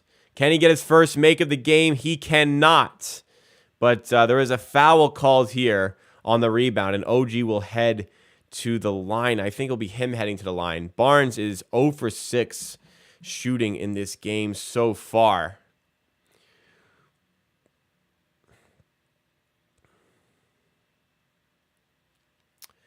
OG, like I said, heading to the line here. Is Beal a possibility? No. He has a no-trade clause.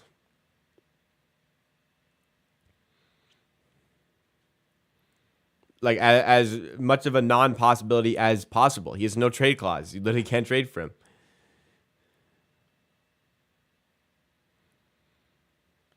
55-38 after OG cashes in both at the line.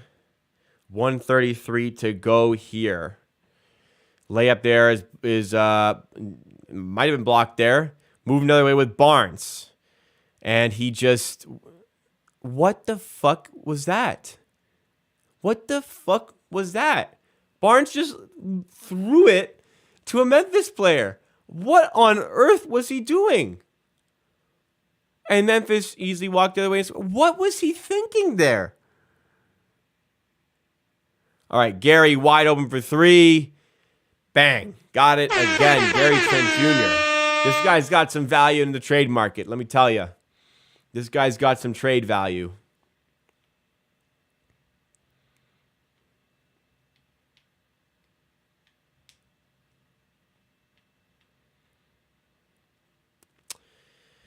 We're far from getting back in this game. 57-41. Ja Morant floater is an air ball. Siakam hauls it in and bring it the other way. 57-41. The Raptors making it all respectable. Gary Trent, another wide open three. This one is no good. And the rebound goes to Jaren Jackson Jr. Shot clock, game clock separated by 6 as Morant slows it down to wind down the clock a little bit. 10 seconds on the shot clock. Morant drives inside, and an offensive foul is called somewhere.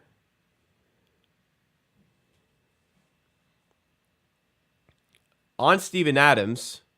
Not really sure exactly what it was for, but Raptors get the ball back with 11.7 seconds to go here.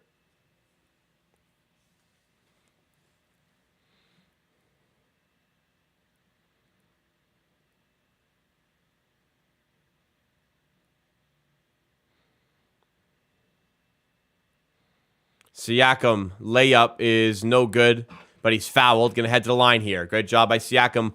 Once again, trying to will this team back into it. Down by 16 here.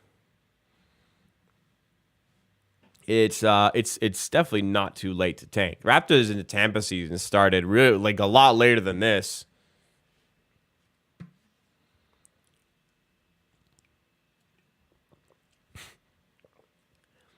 People who say Fred is a problem, some people just don't want to think like critically about basketball. They just want to ride the wave of what everybody else is saying. It's just a lot easier to not come up with your own thoughts and just to repeat what everybody else is saying. And what everybody else is saying is, oh, Fred's so bad and Fred is a problem. And just a lot of people have jumped on that sort of bandwagon. I mean, look, having Fred easily helps us right now. I'm not saying it'd be winning, but saying that's the problem, knowing we can't protect the rim, knowing we can't get stops in the half court, knowing we can't create in the half court. I'm sorry, did we just give them... We did not give them free throws there. Look, Fred has been part of the problem, but to say he is the problem... The Raptors have one problem, that is Fred VanVleet. It's so dumb. It's so short-sighted. Just admit you don't know ball. I mean, Levine would be nice. Like, you're acting like these guys are in, like, the front window of a store. Nice block there by Siakam on the Jaren Jackson three.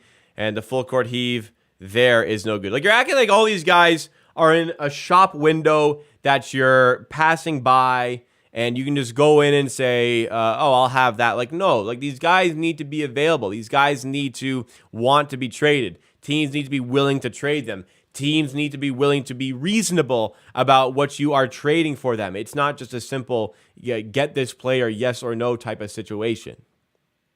It's harder. However hard you think it is to make a trade in the NBA, it is much harder than that.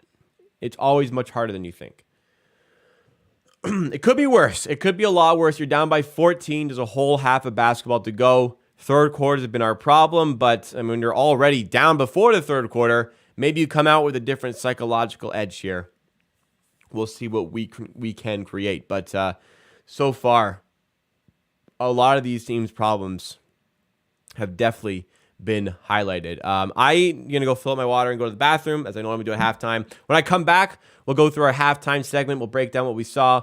I'll explain some of the fundamental things going wrong with this game at the moment. We'll go through the box score as normal, so please do not go anywhere. Hang on. Is Sky's Peak better than Siakam now? Well, we'll see. The projection is that probably. All right. I am going to get some water, and I will be right back. Please do not go anywhere.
All right, so I definitely didn't expect the Raptors to win this game.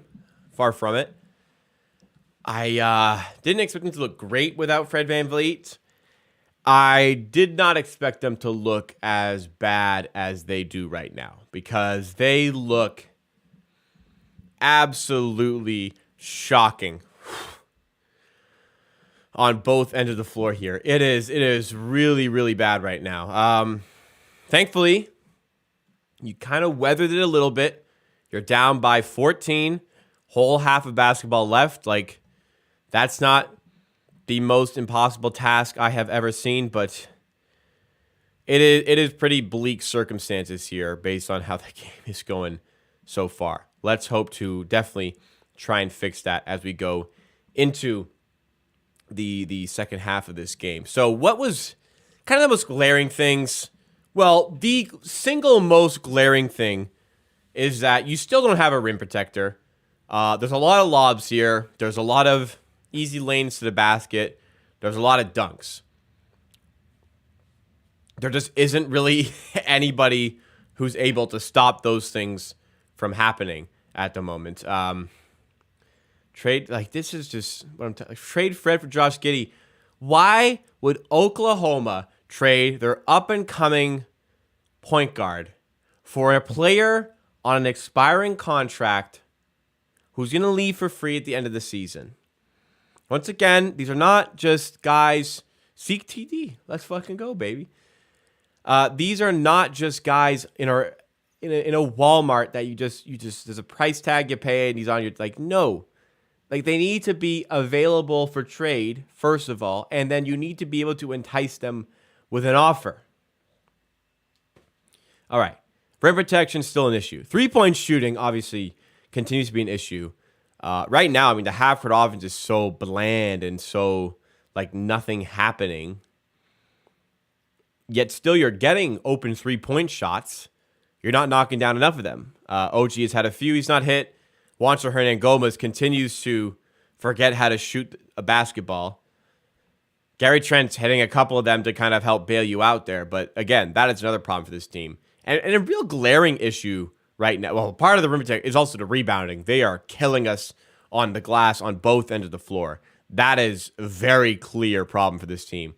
And very weirdly, Memphis, when they get the ball, they are ready to push it very quickly in transition. And they are getting a lot of easy looks, easy layups, because they are moving it in transition, and we are not running back there. Like Chris Boucher, well, it was a bit of a disaster on defense in that half. Wow, that was tough. All right, let's go to the box score, see what we've seen from the game from a Raptors perspective here. We'll briefly touch on the Grizzlies. Dylan Brooks absolutely killing us here. He's got 15 points on 5 for 9 shooting. Homecoming game for him. Steven Adams has 12 rebounds. Steven Adams has 6 offensive rebounds and 12 total rebounds. It is halftime. It is halftime, ladies and gentlemen. These are full game numbers for Steven Adams. He has it at halftime here. Oh my God. They are out rebounding us 39-20.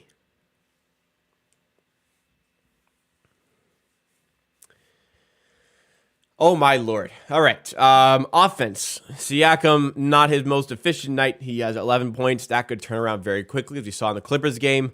Not OG's most efficient night either. Scottie Barnes is over 6. Koloko, not really a factor. Boucher hasn't looked great. Birch didn't look great. Flynn is over 6 as well.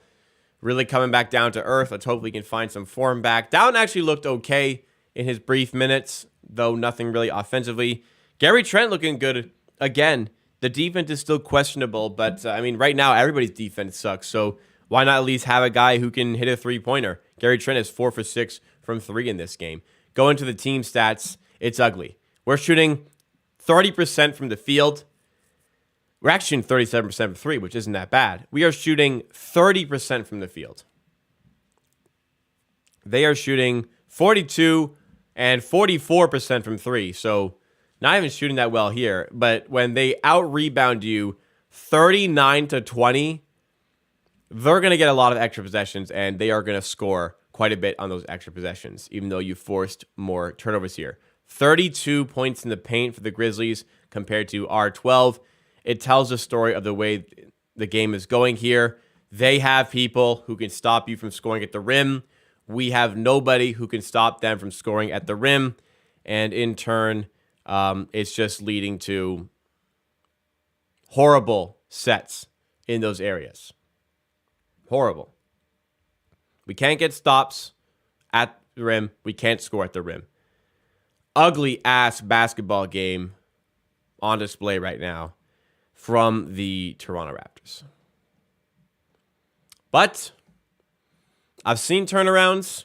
There's a whole half of basketball remaining. The Raptors have an opportunity here to just roll over and die, but they have an opportunity to fight their way back into the game. Third quarter's been a problem. Can we turn around? Let's see. Adriel Torres, thanks so much for subscribing. Welcome to the Amateur Hour Army. Really do appreciate that. If you guys are enjoying the stream, I know you may not be enjoying the game, but you could be enjoying the stream. Please remember to subscribe, just like Adriel Torres over there. You get a watch party like this for every single Raptors game. And on top of that, you get multiple videos coming out all throughout the week about this team, analyzing the games, breaking down roster news, trade news, and all sorts of things. If you're enjoying the content, please remember to subscribe to the channel. Easiest thing you can do to support me, drop a like. We're at 66 likes. We want to try to hit 100 likes by the end of stream. It just helps this stream end up on some more recommended pages, helps spread the word of the channel, and it is completely free for you to do, of course.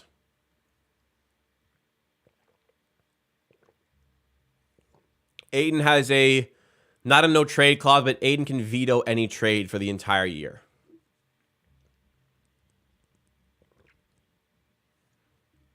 He's also been outstanding this season. Trade for Porzingis. Porzingis makes too much money, and is a horrible defender.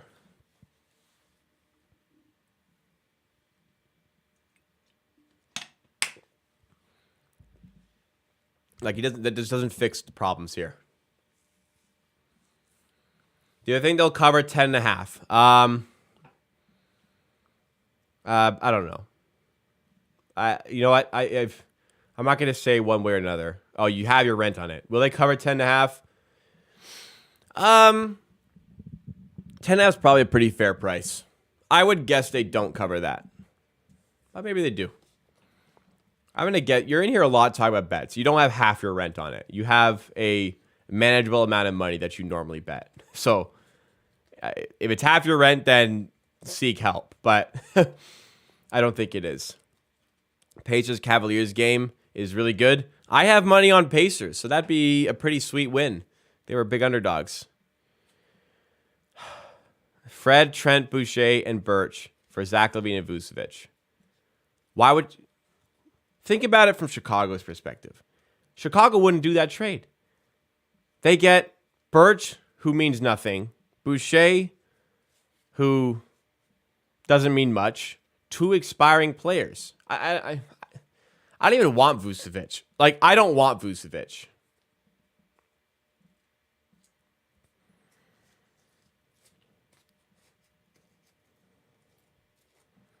Rent $6K. Damn, you live in large. $6K rent. You live in very large. Nurse after the game and asked about shooting rotating. We just need to play. No, Nurse has called out that the team isn't built properly, though. With 3 picks, I wouldn't do 3 picks for LaVine, I don't think. How much money I make from YouTube? I have a full-time job on the side. Let's put it that way. It ain't nothing, though. I'm not going to reveal how much money I make, for sure. I'm definitely not going to do that. Even if we keep playing like this, we might not even get out of 10th place. That's the thing. That's the thing. I'm slowly switching sides here. I see Brooklyn. I see Cleveland, Philly, Boston, Milwaukee, all teams we could match up in the first round. I'm thinking, man, do I really want to play them in the first round? I don't know. You want Vuz? I wish like we could provide you with a reality where you have to watch Nikola Vucevic defense and shooting before, so you can just realize, oh my God, I don't want anything to do with that. McLean Twitch, where am I watching the game? Sportsnet. Points in the paint just killing us, man. 32-12. It is ridiculous. I cannot stress how bad of a fit Nikola Vucevic would be here. I cannot stress that enough.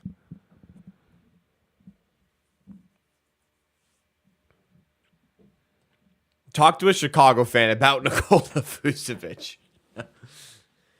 Oh, man. Grizzly fan, good luck. I'd say good luck to you, but you don't need any. God damn. This is a championship core brewing. At some point, the Grizzlies will realize that this core is maybe just short of a championship and will trade a bunch of depth for a superstar, and they will blow the league away. But thank you to Carson for subscribing. Welcome to the Amateur Army. Appreciate that. Is Miles Turner going to re-sign with the Pacers? It seems like it's a high possibility. I have no idea. It seems like he very well might.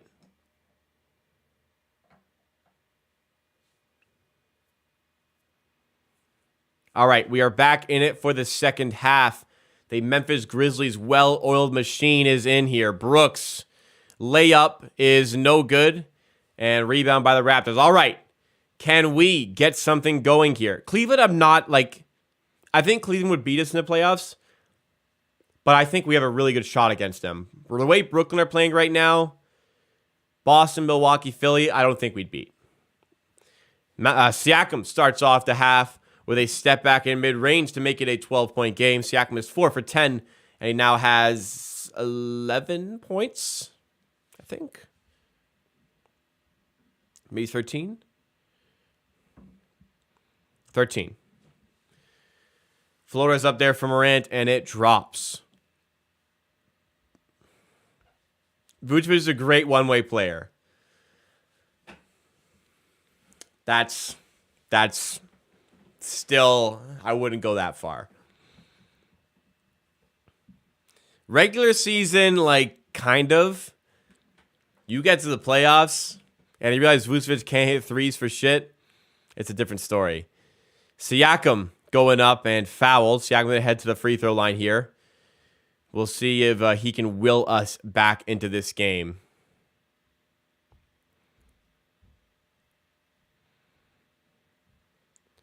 The Grizzlies should have tried Jones, Adams, 2 first, second pick for Kevin Durant. I think it's too early for the Grizzlies to commit. I mean, I don't think that would have gone through, first of all, but I think the Grizzlies still need to figure out exactly how far this core can go. You know, getting pretty handled by Golden State last year in the playoffs, albeit with an injured Ja Morant. I think you need to see what the natural ceiling of the team is before making that trade. We'll use the Raptors formula.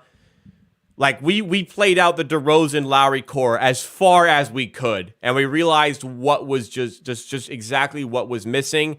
And a superstar became available, we made the trade, right? As it comes to the Grizzlies right now, we don't really know how far they can go with this core. So keep adding on these great draft picks, these great young assets, and when the time is right, reposition yourself for the player that puts you over the top. That I don't think the Grizzlies need to rush here. It's a very, very good young core. There's no need to rush. You know what I mean? With KD, yeah, you throw in an offer. I imagine they did, but that's wanted too much for KD. There's a reason nobody ended up making that trade, by the way. Morant, floater, is good. God, he's so good. Who'd I vote for All-Star? Every day I vote for OG, and I vote for Siakam. I actually don't vote for anybody else. Get them. Man, we already tried that once.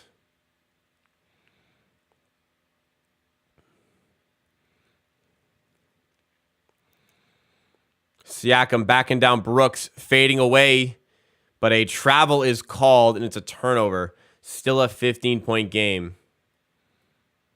Oh, the Memphis are stacked. They have a championship window opening up.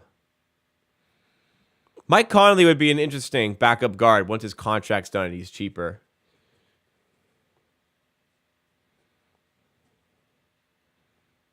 Inside pass from Morant. Desmond Bane is wide open and just lays it in.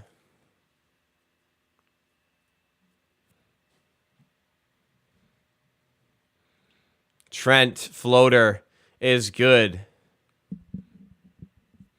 Okay, I can't do these mock trades all night. I'm sorry.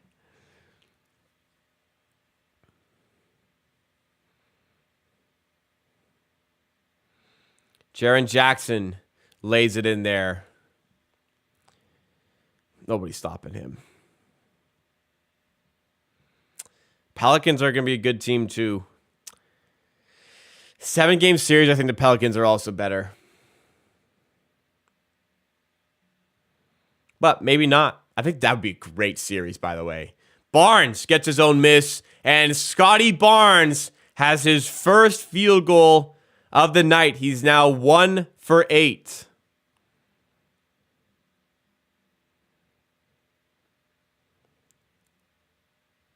And Morant drops in the 3 to reply. 68-50. OG to Barnes, driving to the rim, kick out. And, oh, I heard him cuss. He got hit in the eye, it looks like. Oh, man, he's just walking off the court. And he's walking. Bro, what is going on? He just left.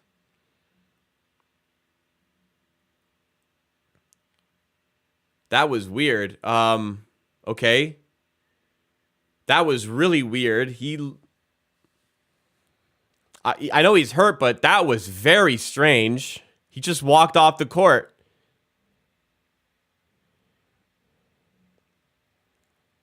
I feel like he got poked in the eye.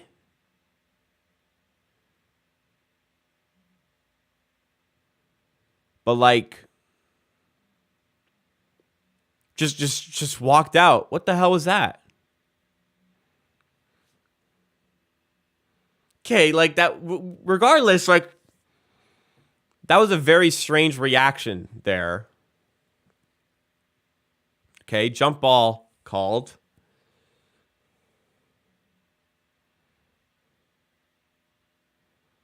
And Steven Adams wins the jump ball. And the jump ball, and I cannot stress this enough, Steven Adams just got an assist on a jump ball.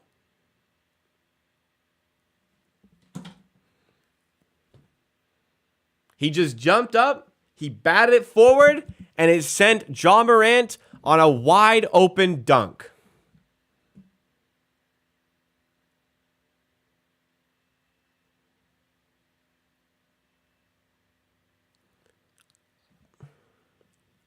I actually can't believe what I just saw. I can't believe what I just saw. Like, as bad as you are playing, you just let this man get an assist on a jump ball at his own basket. This is...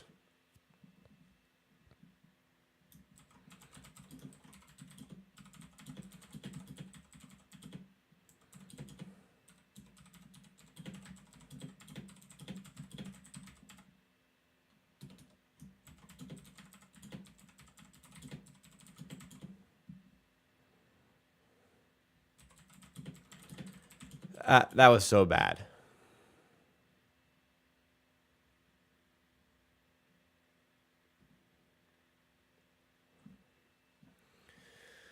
Oh my Lord. That was really, really bad. Okay, Scottie Barnes walked off. It looked like he was holding his eye. Could it have been something else? I don't know. Did he very clearly feel like he injured something? I have no idea. That was very, very strange what we just saw. And he's back. He's back on the bench. Okay, so the outpouring thing I just saw on Twitter and in the chat, we're fine. Scottie Barnes is back on the bench already. He's all good. Why did he leave? That was so weird. I've been poked in the eye. It hurts. Fuck, it hurts. But Jesus Christ, he just left in the middle of a play too. Very strange. Well, what's not strange is that I'm getting very accustomed to being down by 20, and it's 70-50.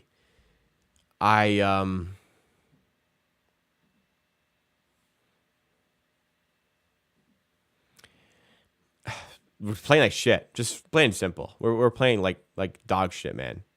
This is terrible. Terrible. All over the place from the Raptors. Both ends of the floor. This is very, very rough to watch, man. Oh, man.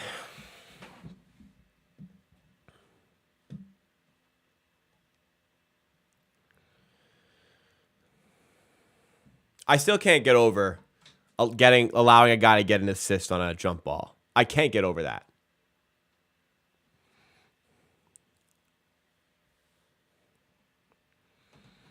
All right, 70-50. Third quarters have not been good to the Raptors this season, period. And if it gets really bad here, Memphis can just absolutely obliterate us. Has anybody noticed Nav Bhatia not sitting in his normal seat under the basket? He's at like half court right now. Anybody else notice that in the first half? He's in frame just past our side of the half court. In between the advertising boards. It's very weird seeing him sit there. Jaren Jackson to a wide open Dillon Brooks. Do you guys know who Dillon Brooks is? Have you guys heard of Dillon Brooks? This This might be the best fucking shooter in the NBA. And you leave him wide open in the corner. Like, this is Desmond Bane, not Dylan Brooks. I'm so frustrated. I meant Desmond Bane, of course. Do you know who Desmond Bane is? This is a top 2, maybe top 1 shooter in the NBA. And you left him wide. Like, that is literally the equivalent of leaving Steph Curry wide open for 3. He just doesn't have the same name. It is literally the equivalent, the way they shoot the ball. I am beyond shocked. You know what the thing is? You know what? I am not shocked. I am not shocked. That's just what we do. That's just what we do. We over double and leave players wide open who should not be left wide open. I'm flabbergasted. And then we turn over. Like, you have to know who this is. Desmond Bane. You should have one guy like dedicated to guarding this guy on the perimeter.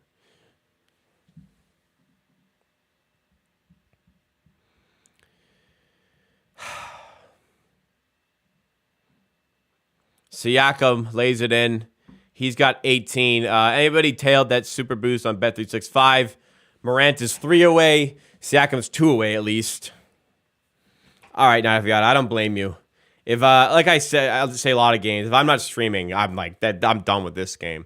Morant for 3, doesn't get it to go. Adams, loose ball foul called. No Devin Booker for the Suns at least. I would say it's very. You should very much. I don't think it's time to fire Nick Nurse. Far from it. I would say it's absolutely within our right to question what the hell he's thinking. Because, my God, he's been horrendous as a coach. Wow, Canada's going to win by double digits in a hockey game 2 games in a row. That's impressive. Hey, man, we do clout, but you do all the work, and we do it on your channel so I can get some clout, yeah. That sounds like a great deal for me, man. Please don't give me any content. Let me try to find you to hit you up to sort things out. We play tomorrow. We're favorites tomorrow, by the way. We are favored tomorrow. Maybe that Canada World Juniors loss to Czech Republic was just like a wake-up call. 79-57. 5:57 to go in the third.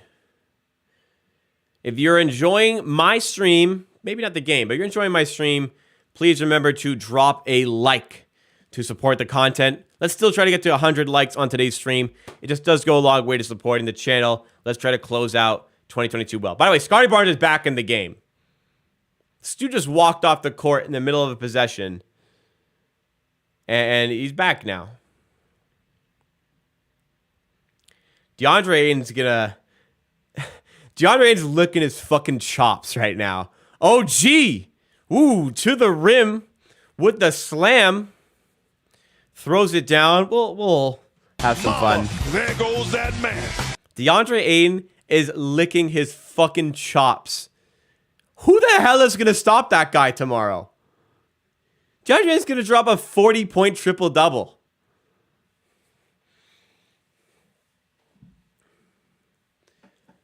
Oh, my goodness. OG hits the free throw. 3-point play. Morant lobs it. Another lob. Williams throws it down.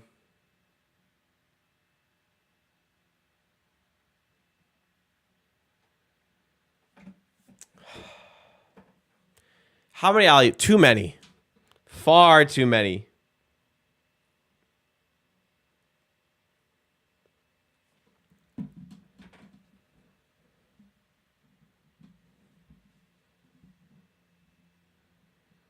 Yeah, Memphis are challenging this one.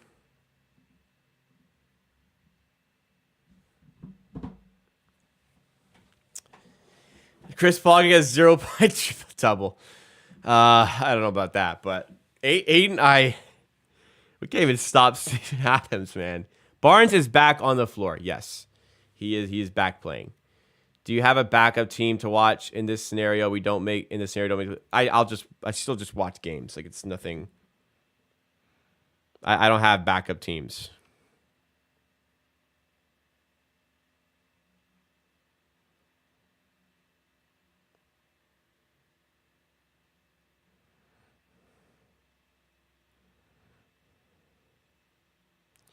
Sorry, work thing.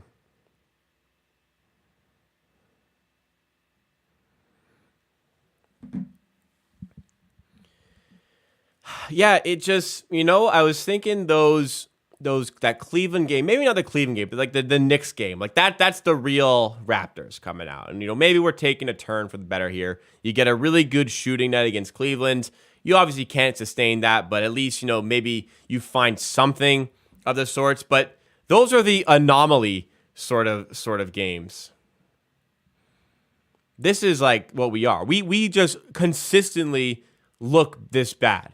And good teams, as as good as Memphis, who are 20-13, are going to take full advantage of that. And they are 100% doing that today. Goodness gracious me. It's looking real bad. It's looking real bad out here.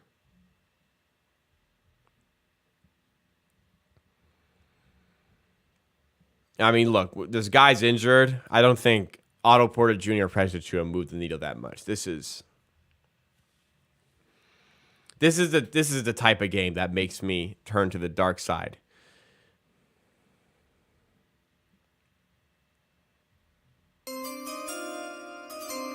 In the midst of that, we get a new subscriber.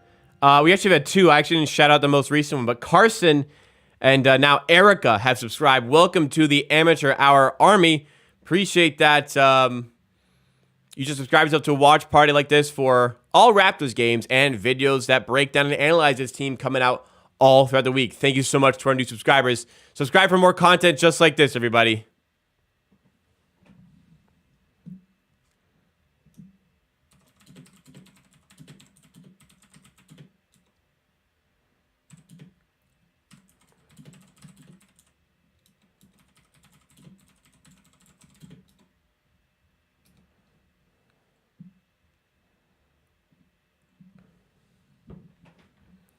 All right, so Memphis challenged this one as Siakam was going up.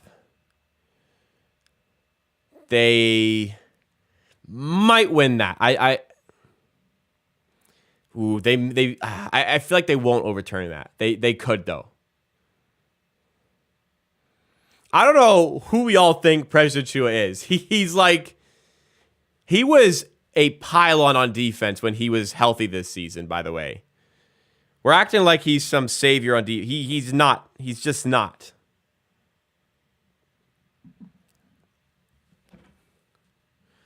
Challenge is successful. There you go. Which would have been Brooks' fourth foul. Why is Thad not playing? He just doesn't offer much as a center. I don't know. I don't think he changes much. Savo, I think the Grizzlies going to have the dub. That's a hot take, Gus, but we'll see.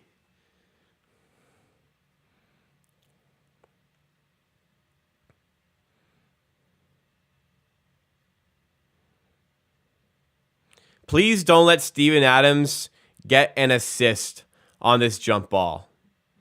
Please, make sure you don't give up an assist on this jump ball again.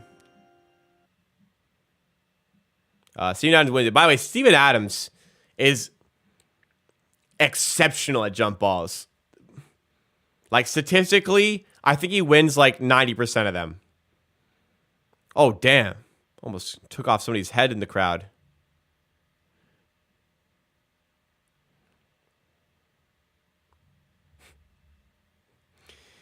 You know what, guys? I got a bad feeling about this game. I don't think we're going to be able to win this one. No way this dude with a towel went over there just to shove popcorn under that girl's seat. Did you guys see that? He went over there with that Gatorade towel just to shove popcorn there. Inside pass to Brooks. How is he that open under the rim again? What a pass, but like, come on, guys. Barnes to Flynn. Jordan never learned sarcasm is. One day, Jordan, you'll get there, buddy.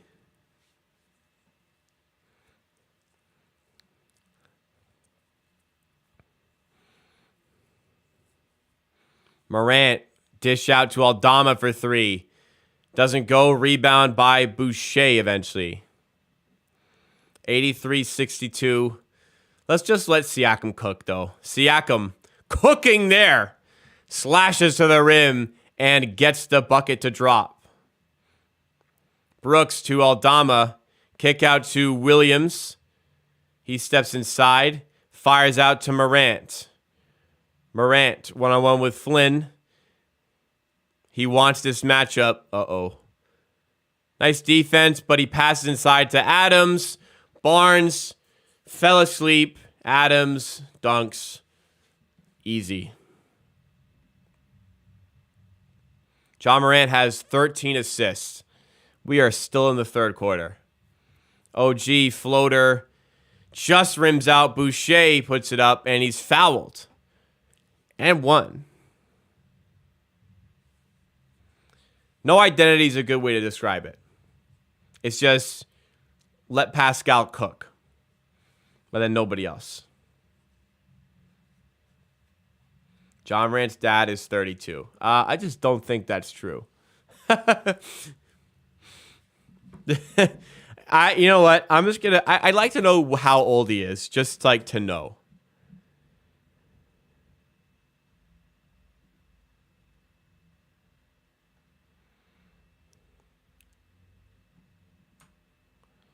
I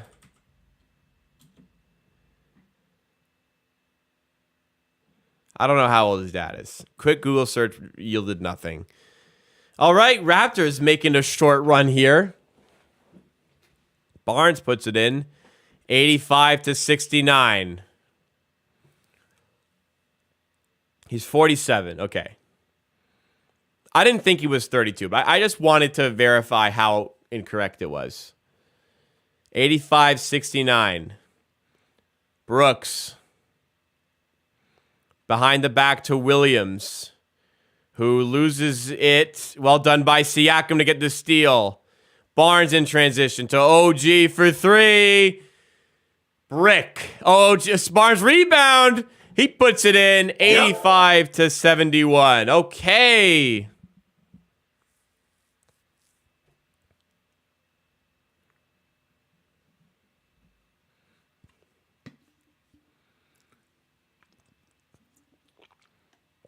It is better than losing by 40. You know, 85-71 is not impossible. It ain't an impossible comeback. It's an improbable one, but at least you give yourself a punter's chance to end the game. Ooh, looks like Indiana might be about to beat the Cavs. Interesting. Indiana, man.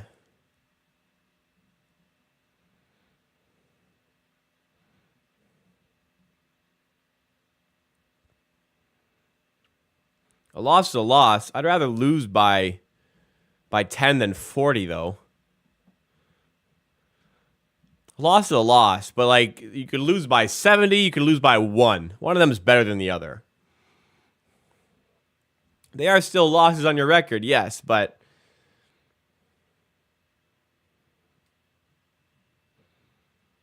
Ja Morant's dad is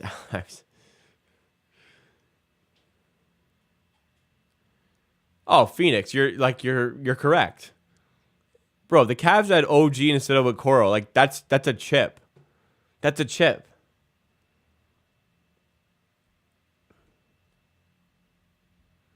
Save your energy. So what? If you're ever losing, just stop playing because you're not going to come back. I don't know. Champagny would be an interesting player to use. I agree. I'm a big Champagny believer, truther. Ja Morant has it stolen. Here come the Raptors again. Flynn for 3. Doesn't go. Flynn 0 for 7 now.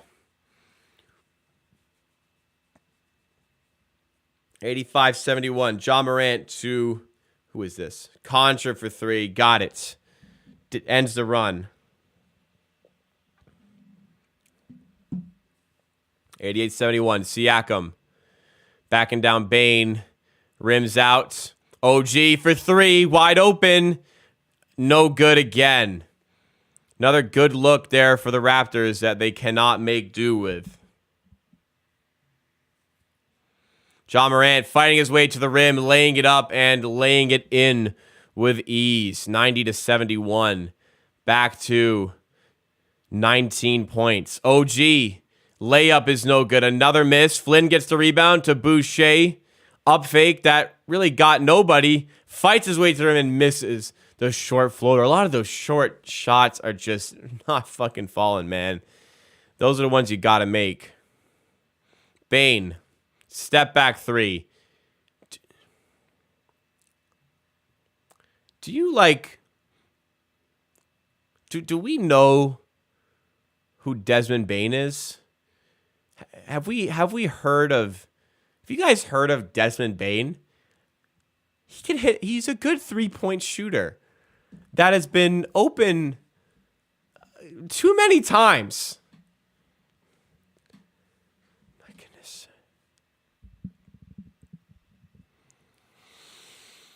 Ugh.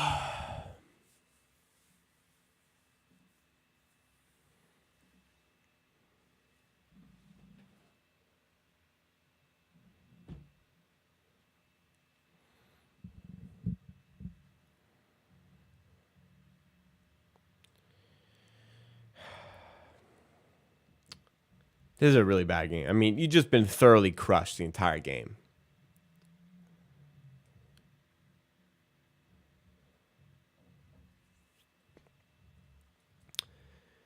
(93-72). Siakam free throw here would make it a 20-point game. They've missed a lot of layups. Siakam misses the second free throw there. They've missed a lot of layups today.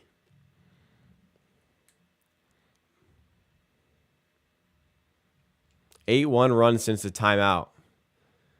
Memphis have made the adjustments.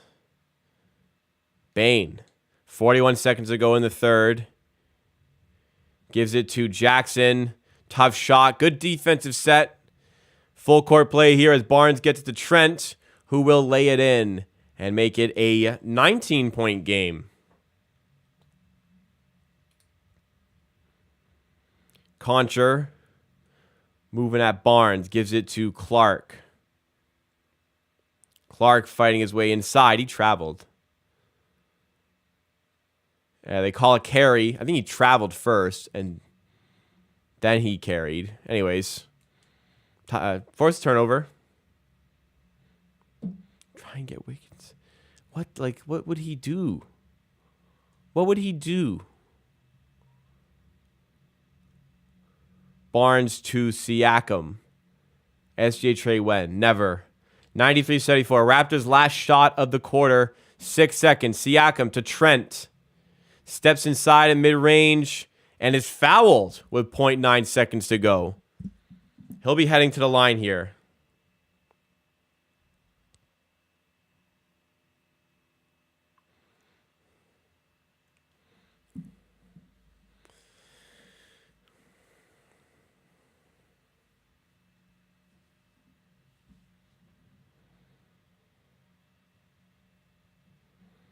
Does Trent dunk? I don't think Trent dunks it, Eric. We got another subscriber in here. Tevin Joseph. That was 10 minutes ago. Sorry, I missed that. But Tevin Joseph also subscribed. Welcome to the Amateur Hour Army. Thank you to everybody who new subscribers today. Hussein, Adriel Torres, Carson, Erica, Tevin. Appreciate all y'all joining the Amateur Hour Army. You guys want to see live stream watch parties like this for every Raptors game on top of the videos that analyze and break down this team multiple times a week. Please make sure you are subscribed to Amateur Hour Sports. We're on the road now to 14,000 subs. And, let's try to finish off the new year really, really well. The Raptors may not be playing well, But we're still coming hot with the content on this channel. Easiest way you can support the channel is by liking the stream like this one today. Let's try to get 18 more likes and get to 100 on today's stream. Yes, Malachi Flynn went 1 overall pick before Desmond Bane. Desmond Bane went 30th, and Malachi Flynn went 29. Yeah.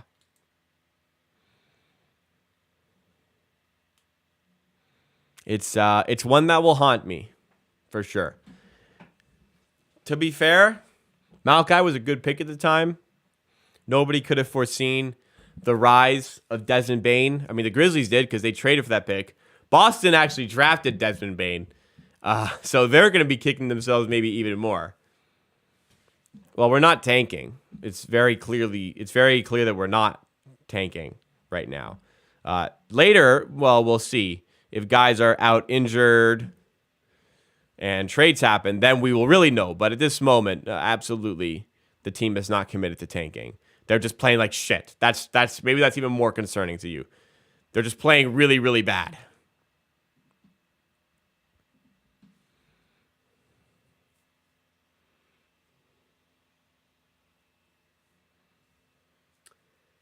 I never seen Raps look as bad. I have. I grew up where this was normal. I recognize, like, you know, not everybody's my age watching this. There's like younger people watching this. If you're like 16, 17, all you've ever known in your Raptors fandom is good basketball teams.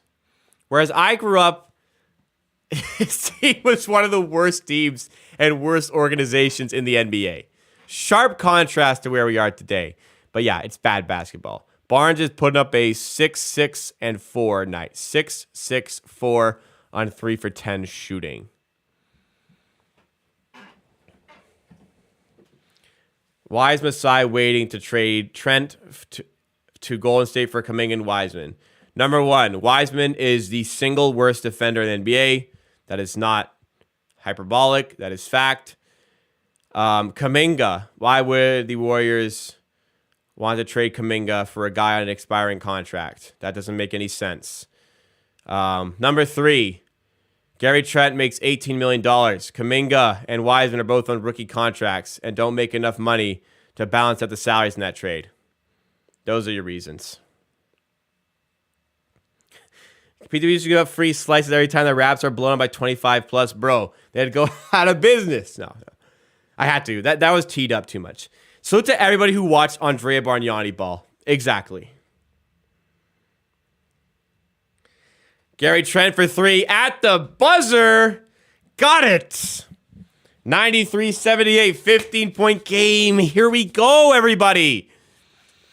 Can we fight back just a little bit? Can you give some life into this game?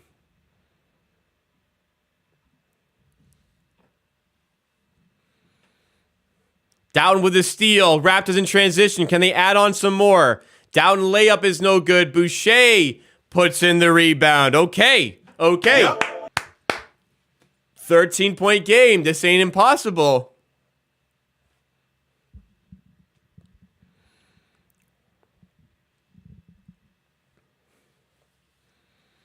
Good stuff.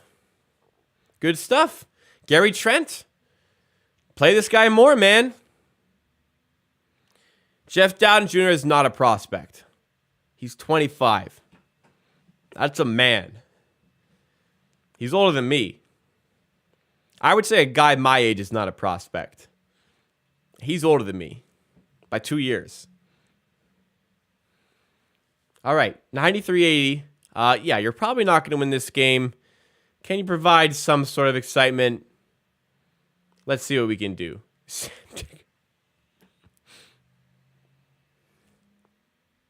Yeah, Sam Decker's having a great career since we left. We really missed on that one. He's lighting up the league. I feel, well, I mean, hell, well, Matt, you can do the math. I gave you the mathematical equation, and you can figure it out from there. Jeff is better at defense than OG. if you were serious, I'd ban you. If you're in the NBA, you'd be retired. 30. Where'd you get 30 from?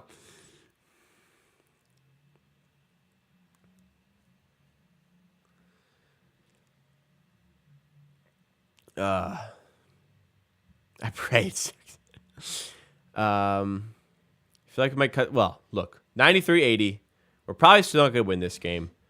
It's kind of annoying seeing the team, I get it, make these so-called fake comebacks where, they make it interesting but still end up losing by a good amount of points or still losing at all. I get that it's frustrating. You have to ask why the team is putting themselves in that position to begin with. But I will continue to say, I'd rather at this point see them make it close and show signs of life rather than just sit back and lose a game by 40. So I can see why you would be upset, but what are the teams supposed to do? Just stop? Definitely not.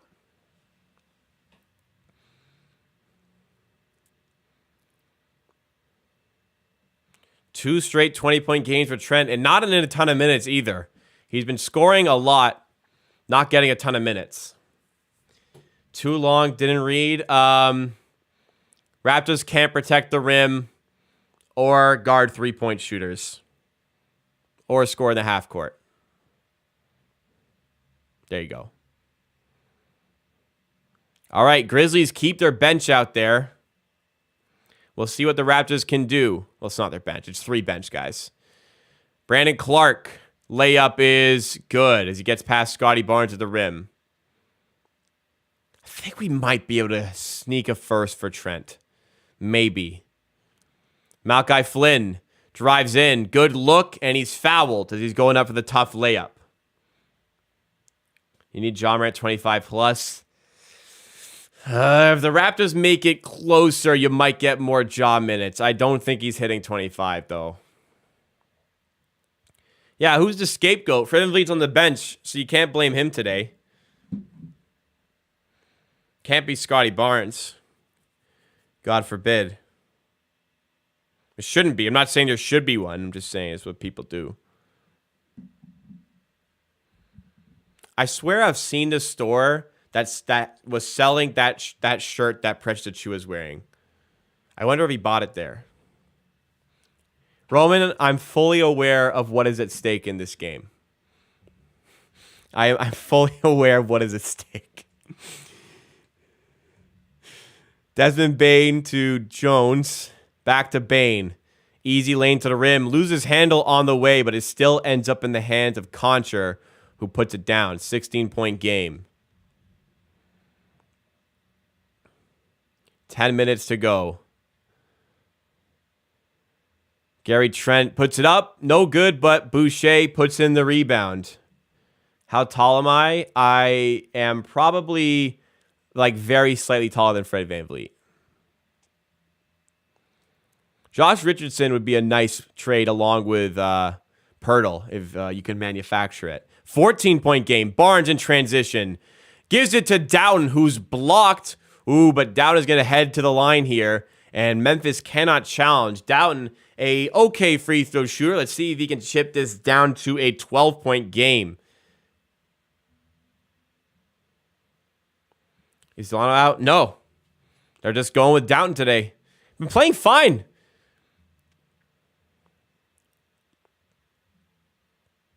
Some 5-7. No.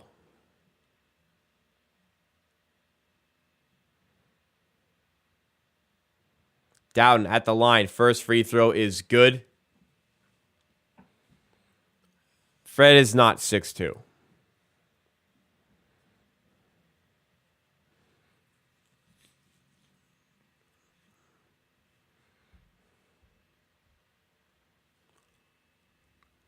Doughton's second free throw, also good. So 12-point game. It's not done. It ain't done.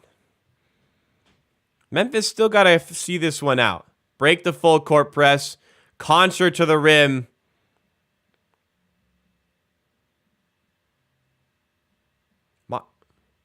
My man just walked to the rim, and nobody stopped him. My man got the ball at half court and ran to the rim and hit just casually hit a layup.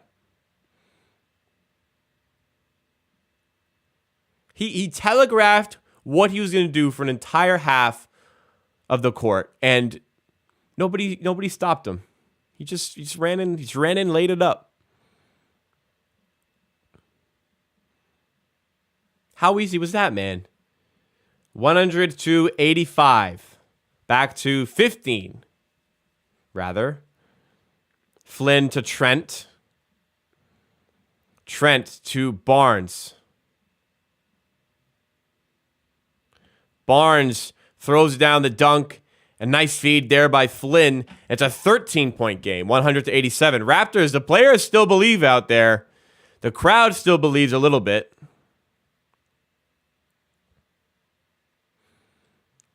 Bane to Jones. Now Concher. Please, somebody stop him. There we go. Turnover forced. Raptors going the other way with Flynn.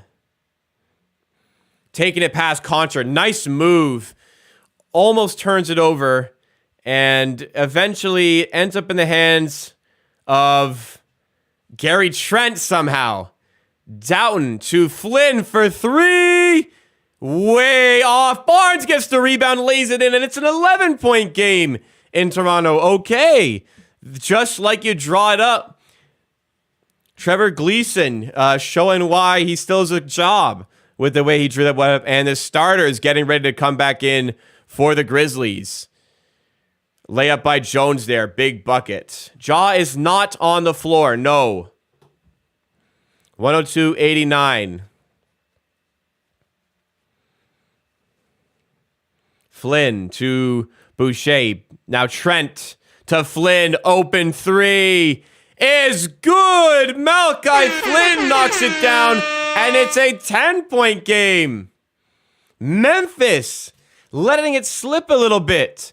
Do the Raptors have life? Bane drives in, forces a shot, and still no rim protection. Still no way of defending the paint for Toronto.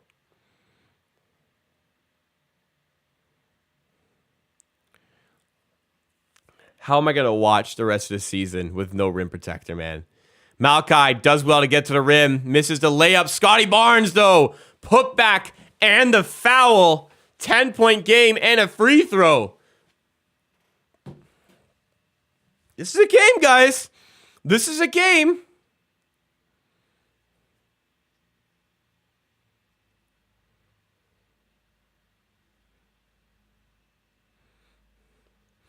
Yo, Alan, I think we should help Golden State win a chip and just not get the right value back. Just because you got to do it.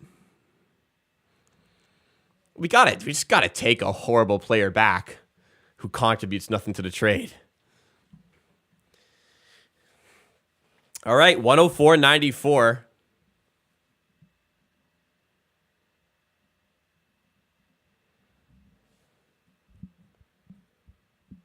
Call girl has more protection than the Raps. Not if she works for Andrew Tate.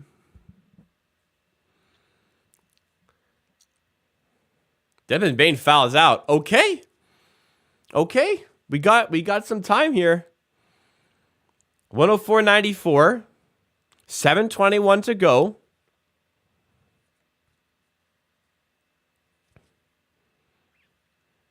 Golden State's go over championship. We got to make a bad trade to help them. Barnes free throw. Doesn't go. All right.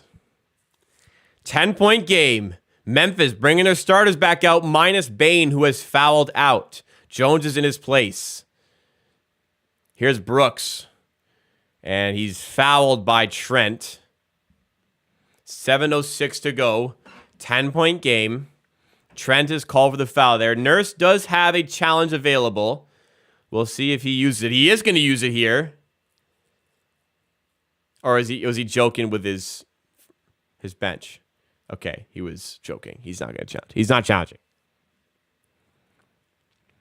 Dylan Brooks, good player. Probably not good enough for you to have trashy talks, though. Adams to Jaren Jackson. Working on OG. Layup is no good. Adams to Jackson for three. And offensive rebounds kill you again as Jaren Jackson knocks down the corner three. Barnes going the other way. Dishes to OG. Out to Barnes. One-on-one with Adams. Gets by him and lays it in. Scottie Barnes really coming alive in the second half here. 107-96. Jones is the main ball handler here. They just have Ja Morant maybe like decoying off ball. Ja Morant sets a screen. Give it to Brooks. 6:16 to go. Brooks step back three. No good. Another rebound by Adams. Here's Jones for three. No good. Please get that board. There we go. Another board. Siakam taking it the other way. One-on-one with Brooks. Come on, take that. Take that. Up by Siakam. No good. Gets his miss. Back to single digits here. 107-98 with 5:54 to go. Ja Morant coming forward. Ja Morant one-on-one with Barnes. Tough shot. No good there. Wanted a call. Won't get it. Here come the Raptors the other way. Siakam to Trent. Siakam again. In the paint. Good look. Doesn't go. Ooh, I think there was a foul there. No call. Ja Morant has it back. Past the first, past the second, and is fouled. So we'll be side out there.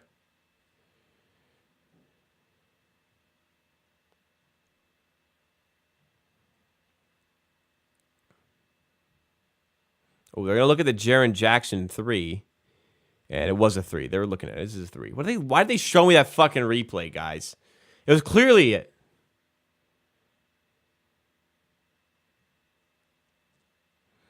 Ja Morant on the ball. 5:10 to go. Morant. Shot clock winding down. Kicks it to Brooks. Guys! How do you leave him open? How do you not get your man? Look at the shot clock. Have some awareness there. Scottie leaves him wide open there. That is fucked, man. All game that's been killing us. And my God, 3 on the shot clock. Just fucking do your job on defense. Morant looking for a lane. Kicks it to Brooks. Back to Adams inside. Nobody to stop him. Lays it in. No problem. 4:30 to go. And one for Adams as well.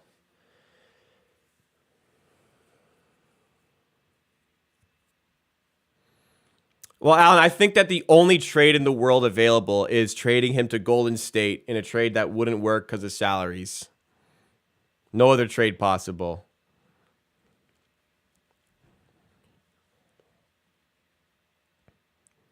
Adams misses the free throw, but we foul on the rebound.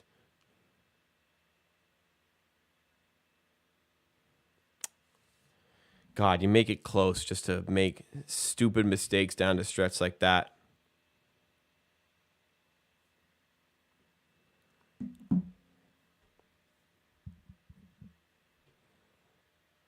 Memphis in the bonus now. Brooks at the line to extend this lead. After you get Adams to miss the free throw, and they get 2 more because you foul on the rebound, because you don't box out.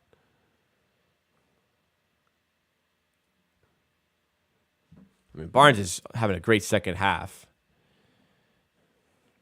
What's he at now? Barnes is at 14, 11, and 4. Much better second half. Flynn to Barnes. Back to Flynn. To Barnes. To OG. Open for 3. You got to hit that. Off. Tip in nearly by Barnes. Can't quite get it to go. And he turns it over.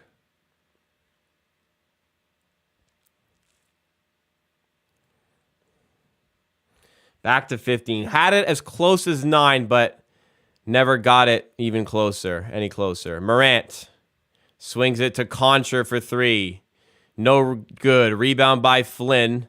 Raptors taking the other way with Flynn. It's deflected out. It will be Raptors basketball on the side there.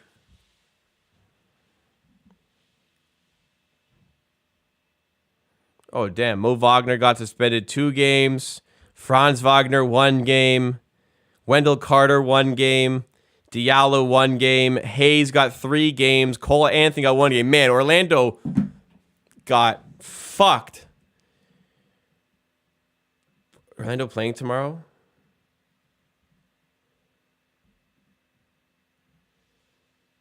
When do Orlando play?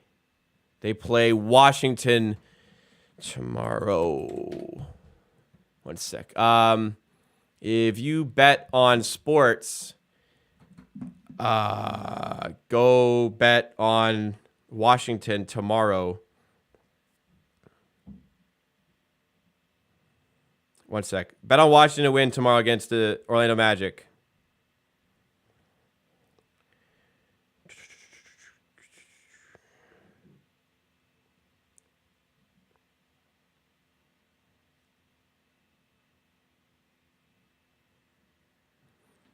Orlando's going to have no players tomorrow.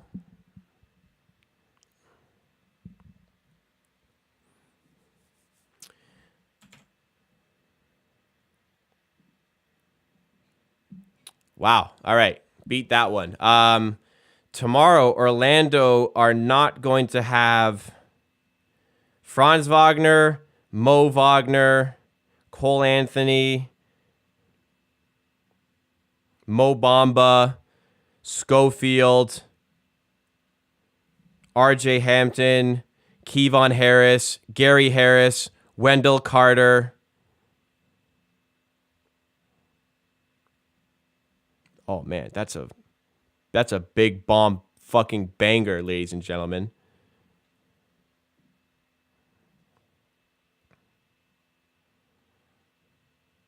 Orlando have nobody playing.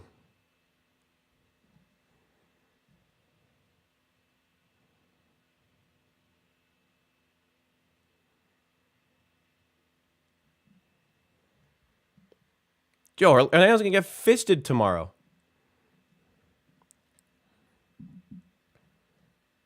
All right. Listen, if you're betting on sports, I recommend betting on the Washington Wizards tomorrow. Because Orlando have nobody playing.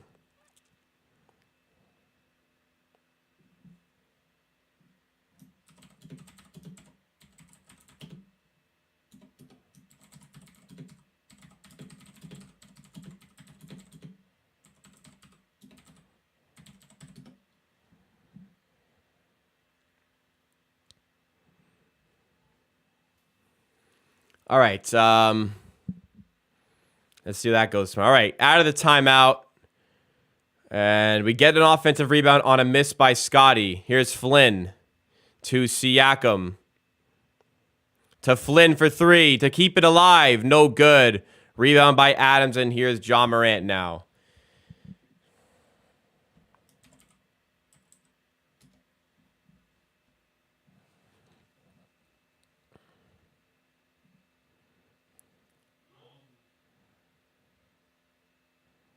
Ja Morant to Brooks. And, to Jones, and put it in.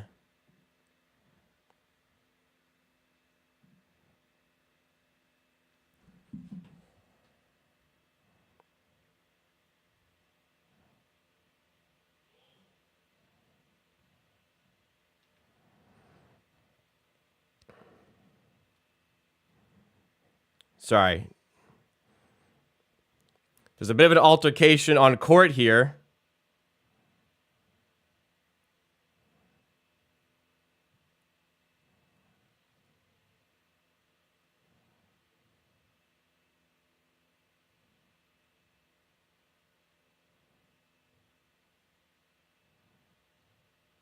Shit.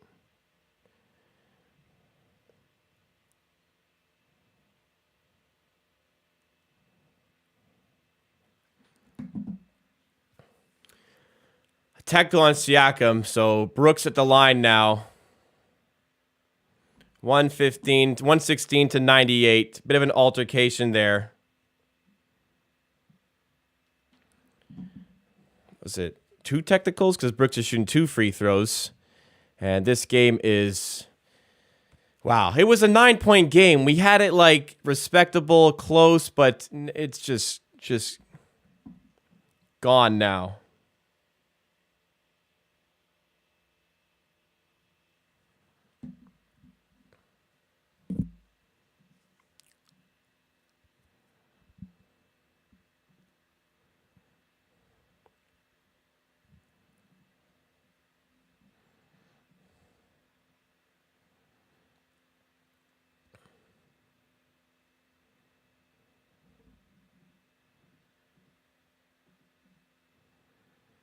It's looks like it's garbage time now in Toronto. 2:43 to go.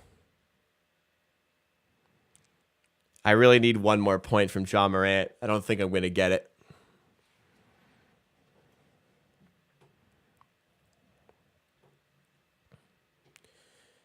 Wiggins to the Raptors is a dream. Why is that a dream? Damn, they took... Oh, no, Ja Morant's still in. I do be needing one Ja Morant point. Ja, you want 20, bro. He's still on, bro. He's still in the game. Yo, run this play for Ja. It looks like they're running this play for Ja.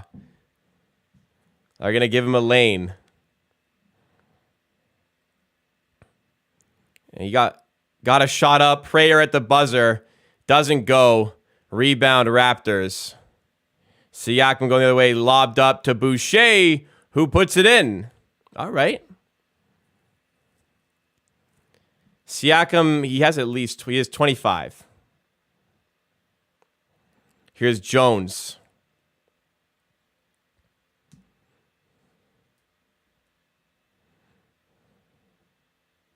To Brooks.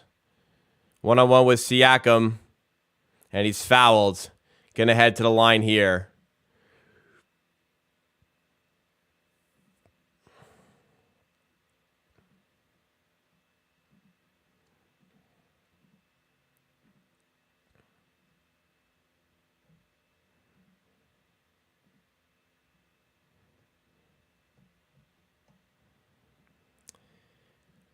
All right, Siakam checking out. He's had another stellar performance here, but it's just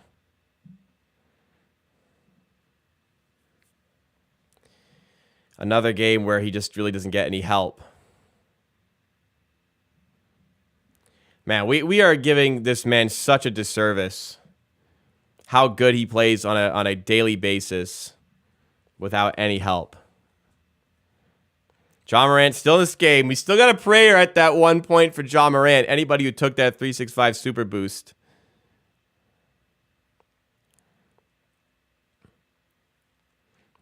Downton trying to cook at the elbow. Got the jumper to fall. 1:29 to go in this game. Yeah, Wancho has really fallen off the last few games.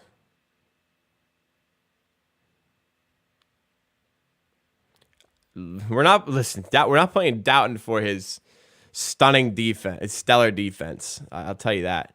Here's Morant. One-on-one with Wancho. Let this man cook. At the elbow, jumper no good. God damn it, Ja. We need 1 point from you, man. You cooked us first half. Here comes Ja. Transition to slow it down. Be selfish, bro.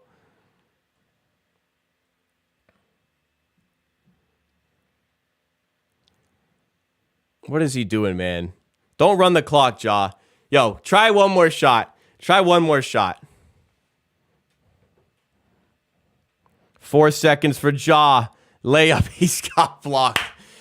Oh, I deserve it. Down dunks it.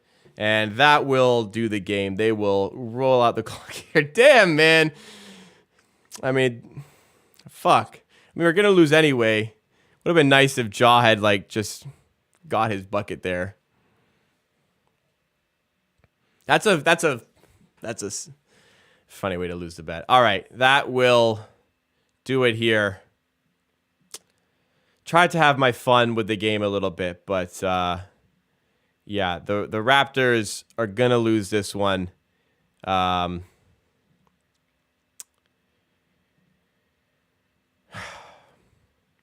that's I didn't expect us to win this game. You know, you're playing against the Grizzlies, a healthy Grizzlies team, like this Grizzlies team finally healthy. I did not expect to win this game, but the performance there is very concerning, for sure. The Raptors still cannot figure out how to get stops. And other than Siakam, they still cannot figure out how to get buckets consistently, man. This is another tough game. It's getting me close to the point of, we'll give it one more game. You know me, giving it one more game here. Guys, please drop a like on the stream if you did enjoy the content still. Let's try to get, like my moderator said, to 100 likes. We are 12 away. Let's try to get to 100 likes on today's stream while I go into tonight's post-game show. And also, if you want to see a watch party like this for every Raptors game, I'll be doing a watch party tomorrow for the game against Phoenix. Please make sure you are there for that. Subscribing helps you do that. And also, on the off days, I like to get out videos that break down and analyze this team. Support the channel, support the brand, subscribe, and drop a like. All right, with that out of the way, let's talk about the game that we just had here. The Toronto Raptors pull out another extremely disappointing performance, which makes fans wonder at 20-15, or 15-20. At 15-20, is it time to throw in the towel on this season? Welcome, everybody, to Amateur Hour. We're going to talk about the Raptors' loss to the Grizzlies. They lose 119-106 in this one. Raptors tried to make it interesting late in this game, but at the end of the day, the Grizzlies just continued to pull away from the Raptors. It was a really tough one to watch here. Grizzlies were comfortable all throughout the game. The Grizzlies got out to like a 13-4 lead, and then I think at one point it was 25-20. Other than that, the Raptors made a 9-point game late, but they were never even really sniffing a chance at getting back in this game, unfortunately. The Grizzlies completely ran over the Toronto Raptors tonight, and it's once again highlighting the major concerns with this team. From an offensive perspective, no Fred VanVleet tonight. Naturally, you're going to get a little bit less offensively, but you still got decent numbers. Siakam had another outstanding night. 8 for 19 shooting, 25 points, 10 rebounds, 4 assists. You got good output from Barnes in the end. OG was inefficient but put up points. Gary Trent, another stellar game. But, man, I know the Grizzlies are good, but you just cannot stop the ball. You cannot get stops. Ivica Zubac a couple of nights ago beat us up on the inside. And today, it was Steven Adams. Steven Adams just consistently beat down the Raptors in the paint, and there was consistently no answers. The rebounding was much better in the second half for Toronto, but it was a problem. The Raptors still do not have a rim protector, and until they can address that issue with the team, they are going to be going nowhere this season because, oh my goodness, there's just nobody here who can stop the ball from going in our own basket when it's in the paint. As we get to the points in the paint in this game, I think it's going to be rather ugly unless the Raptors made it respectable late on. Steven Adams dropped 14 points tonight. He had 17 rebounds, and he had 8 offensive rebounds. He also got 3 assists. One of those assists occurred on a jump ball. A jump ball in the Memphis Grizzlies half of the court that he just, new subscriber there. Thank you to AJ Balkerin for subscribing. Welcome to the Amateur Army. It was a jump ball that he just batted forward, and Ja Morant was wide open and went and laid it in. Like the simple things like that consistently plagued the Raptors all game. Picking up shooters, how Desmond Bane can be wide open for a catch and shoot 3, not like he's a top 2 3-point shooter in the NBA and you leave him wide open. Inexcusable sort of positioning on defense and rotating and just picking up your guy in general. Also for the Grizzlies, you let Dylan Brooks absolutely explode on you, which is annoying to see. Ja Morant had 17 assists. Oh my goodness. Their bench contributed in ways that they needed them to. Brutal game from a defensive standpoint. Absolutely brutal game from a defensive standpoint. Thank you to Jose Calderon in chat, by the way, for subscribing. Welcome to the Amateur Hour Army. At least there was some decent things to talk about offensively. Siakam, like I said, another really good night for him. Barnes was atrocious in the first half, came alive in the second half, ended up having a 14-point double-double. I really question Nick Nurse starting Hernan Gomez and Koloko, two guys who are dead on offense and don't give you anything. Another game where Juancho really does nothing for you all game. Also another game where OG, and I know he's plus-minus, is horrendous, as was Siakam. Somehow you get a plus 10 from Boucher. Dowden looked really good and should earn some more minutes. Flynn, back to kind of what you normally got from a 2 for 12 game. We'll see if he can bounce back tomorrow against the Suns. Another really good game for Gary, albeit it's met with some not great defense. You're consistently getting good shooting performances from Gary. I think it's time to start playing him more minutes in that six-man role. The team stats where we're going to really heighten where things went wrong. The Raptors actually, again, don't shoot the ball particularly bad from three. They do from the field. Memphis were all over us on offense. They had the offensive rebounding going their way in the first half. Things kind of cleaned up as the Raptors were down by 20 and made it kind of a fake comeback, as people would say it is. But the Grizzlies, I don't think a lot of these really showcase how bad it was. The Grizzlies thoroughly dominated this game. They were never really uncomfortable in any way. Yeah, we got it to 9 points, but that is about it. The Grizzlies trounced us. So the Raptors, 15-20 on the season. Phoenix tomorrow. The Raptors were underdogs today. I expect them to lose. Did not expect them to lose this bad, though. Phoenix tomorrow. Raptors are going to be favored for that game just because with that Phoenix game, Devin Booker is not going to be available. Raptors are at home, but even if you win that, you're either 16-20 or 15-21. I don't think any trades are going to happen in the next 2 weeks, but I think it's going to get to a point here where you look at the season. The Raptors went into today, I don't know where they are now, but they went into today 2.5 games back of 6. It's going to take a big effort to pass a lot of these teams and get into a playoff position. And when you get into that playoff position, I'm looking at Celtics, Bucks, two superpower teams. Philly are really good. Cleveland are really good and better than expected. And then all of a sudden, Brooklyn look exceptional. So now you're looking at Brooklyn like a team.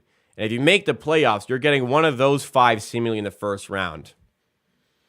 You got to do all that work, it seems, to get to that point and get one of those teams in the first round.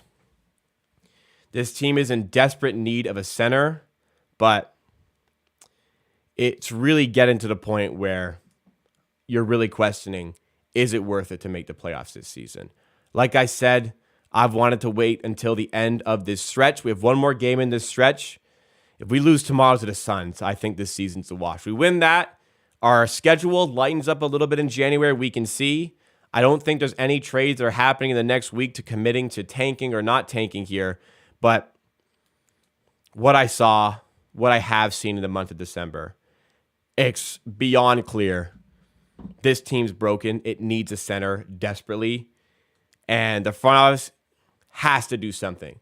They either need to get us the center we desperately need, or they need to commit to selling the players like Gary Trent who are on expiring contracts and bringing in the assets. They cannot leave this team how it is. They absolutely, positively cannot leave this team for what it is, because this is the second game in a row and many in December where they get completely and utterly destroyed in the paint all throughout the game. I actually didn't even check the points in the paint from this one. Let's pull that up here. Points in the paint. The Grizzlies had 70 points in the paint today. It's very clear what the biggest problem is this team. The front office needs to either do something about that or take us in the other direction 100%. But we have a game tomorrow. This team still wants to fight. This team still wants to win games. You see, like Siakam, he's grinding out there. It doesn't matter. You see everybody. Scottie Barnes grinding. everybody's out there working their hardest all throughout these games, and I'm sure it hurts them to be losing these games. But the front office needs to send a message about what direction the franchise is going to be going this season, because right now we're in a really tough spot. Absolutely. It's really tough to watch these games because, the Tampa season is bad. Still watched all the games, but at least, you're playing in a different country. You're playing so far from home.